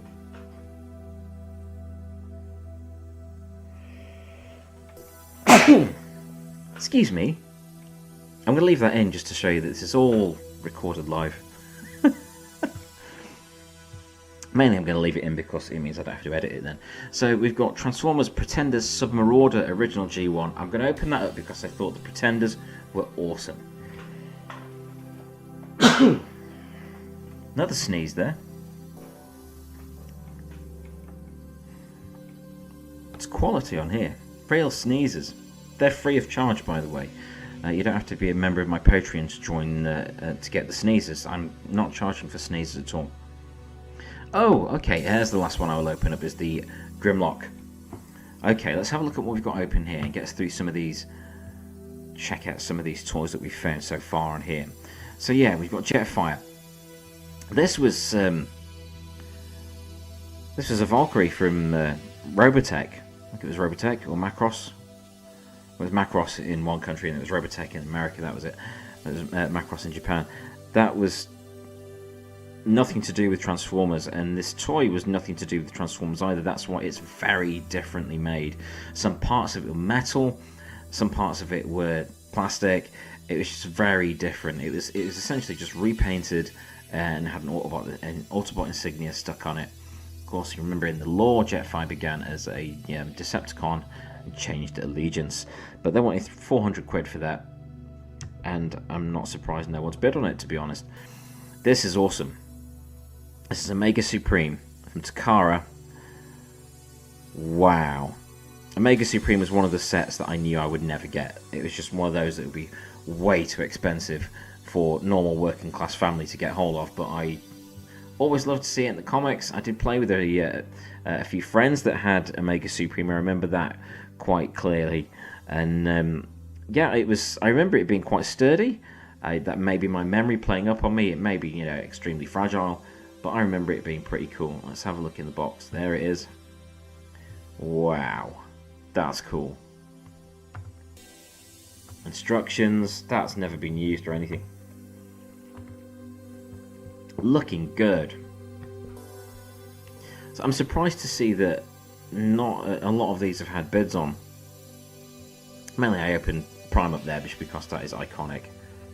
That is a thing of beauty. One of the greatest toys ever made in any era, and I don't say that lightly. Optimus Prime, G1 Transformers, one of the greatest toys of all time. The gorgeous box art on the back. There's something else. Oh yeah, and the stats at the bottom that you would look through the little red strip with. It's included some of the books. Autobots Lightning Strike and Autobots Fight Back. I loved those. I had those. The Ladybird style books. Those were superb. Package looks alright for something that's from 1984. It's doing well there. It's got some signs of wear. Not loads though. Crikey, the trailer's looking good. Very good. There's Roller. That's nice. It's nice to see things that have been looked after so well. Right, we've got Scorponok. This bad boy. Oh, man. Look at that. I really liked the Headmasters. The Headmasters set of Transformers was a really cool idea. So if you're not familiar with what the Headmasters were, you see Scorponok's head there, that would come off and it would transform into another character. They were like human characters, but they were aliens. I can't remember what the race was called now, but they would fit onto the different Transformers. Now behind the grey part on Scorponok's chest there, you would open that and that would reveal the little stats bars. So the each Headmaster that you put in would reveal different stats. So it had like strength, speed, intelligence, that sort of thing.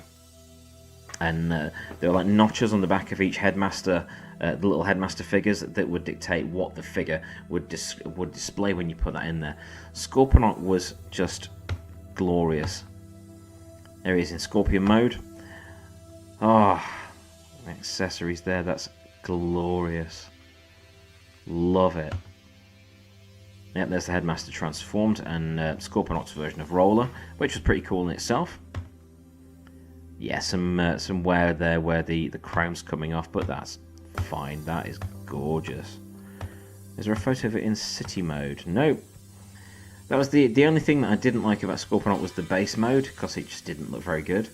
But Scorpion or robot mode, glorious. Okay, what's this one? Superion, that's the air-based one. Silverbolt, Slingshot, Fireflight, Skydive. Who's that one? I can't remember all their names. It's been a long time.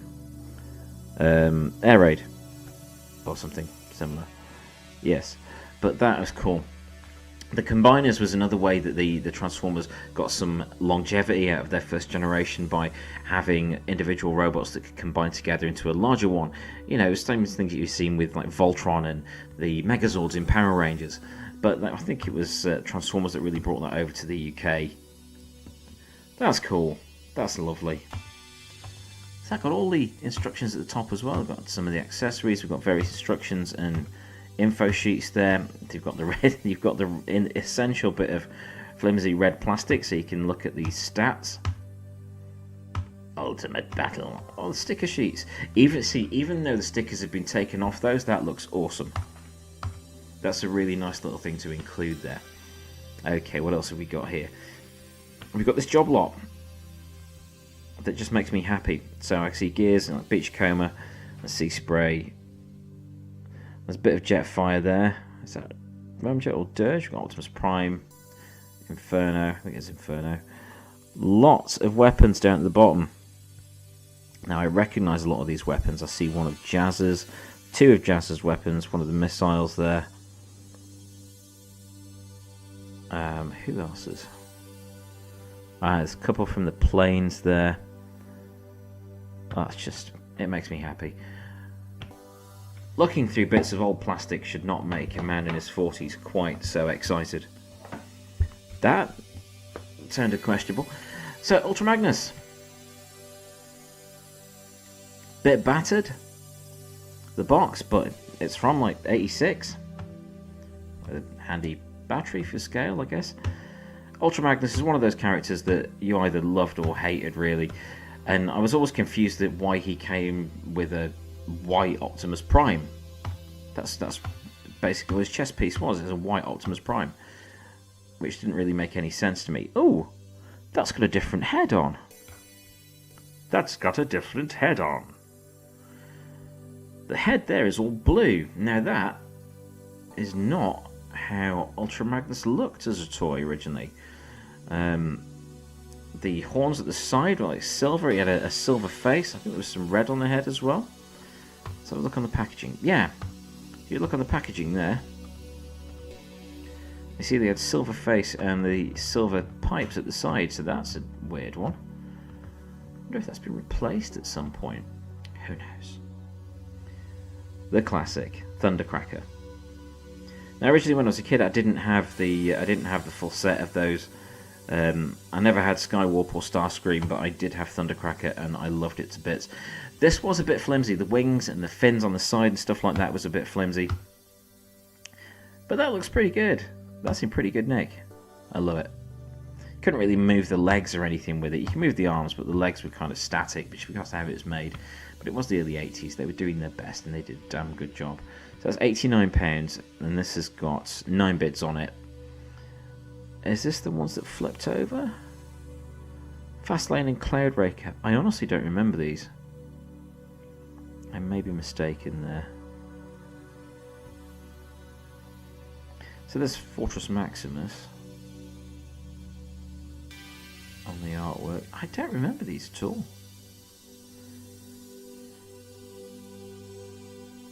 I think they may have been. Oh, it's 1987, so I think I'd moved on then to Ghostbusters. Yes, I think I had actually, when these came out, I think I had actually left my Transformers fandom behind and moved on to the far more mature fandom of Ghostbusters. So what have we got in this job lot? Actually, what was the price on this? So this has got 15 bids on. It's currently £45. Okay, so people want this. So let's have a look from the side. So we've got Optimus Prime's trailer. I see, is that Brawn down at the bottom? We've got Snarl, bit of Slag, Ultra Magnus's Optimus Prime chest thing, 2 of those. Sideswipe, Soundwave, is that a Sideswipe down there? Another Sideswipe. One of the bike ones there. I don't remember what the bike one is there. We've got a broken hot rod, and another Ultra Magnus with a blue head. It's really odd. I see a broken laser beak as well. You know, it's sad to see them broken, but I think a collector is going to get a lot out of that. For in terms of spares and repair, that's a gold mine, that one. Okay, let's see what else we got. That rules.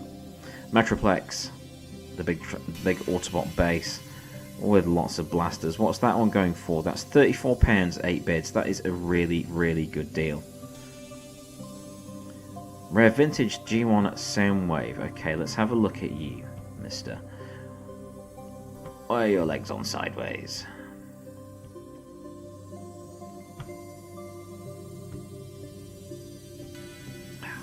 The satisfyingly blocky. I liked how blocky they were. They were sturdy. I can't see what state the Ravage is in though. It says the Ravage, that's the cassette in his chest. You thought they'd have put some pictures up of Ravage. Never mind. But that's going for £32. These are going for lower prices than I expected, so that's quite it's quite nice to know for those of us that don't have an enormous budget. So I see some Pretenders at the back of this. Those were ones where you would actually split open a larger character, revealing a slim Transformer inside, and I loved those. My favourite was Cloudburst. We've got Rodimus Prime's trailer there. I see various hands from things. Is that a Target Master robot down there? Some of the mini Transformers.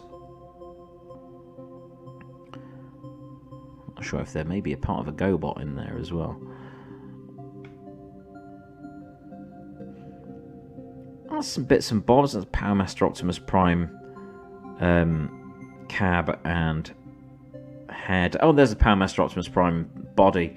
That was a really good one because you had the Power Master Optimus Prime cab, that one there, that looked a lot more like the cartoon one because it was flat on one side, but when you transformed him, the actual inside of the inside where his arms are would be like the cartoon with the windows on it again.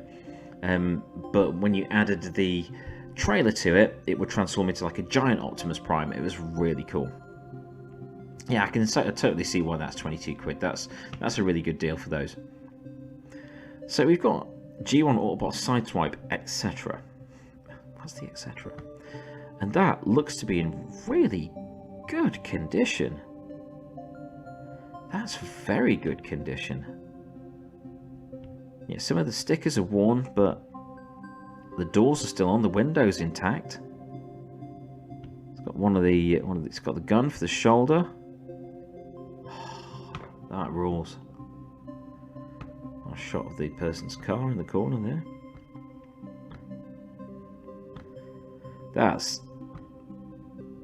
Lovely.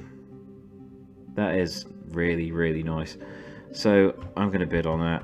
I'm not going to bid loads because I don't bid loads on anything. No. Actually, I'm not going to bid on that because $9.99 postage. No, not doing that. Not doing $9.99 postage. You just don't. For something that size, you want to charge $4.50. Okay, so we've got a vintage G1 Cup Target Master boxed. Does it have the Target Master Blaster? Target Master Blaster. Let us see. It's got the box and cup. Is it just cup? That's just cup. That's a shame. I would have liked to have the Target Master one there. The Target Master's ones were ones where the weapon would transform into another little transformer. So this is a good example of the Pretenders.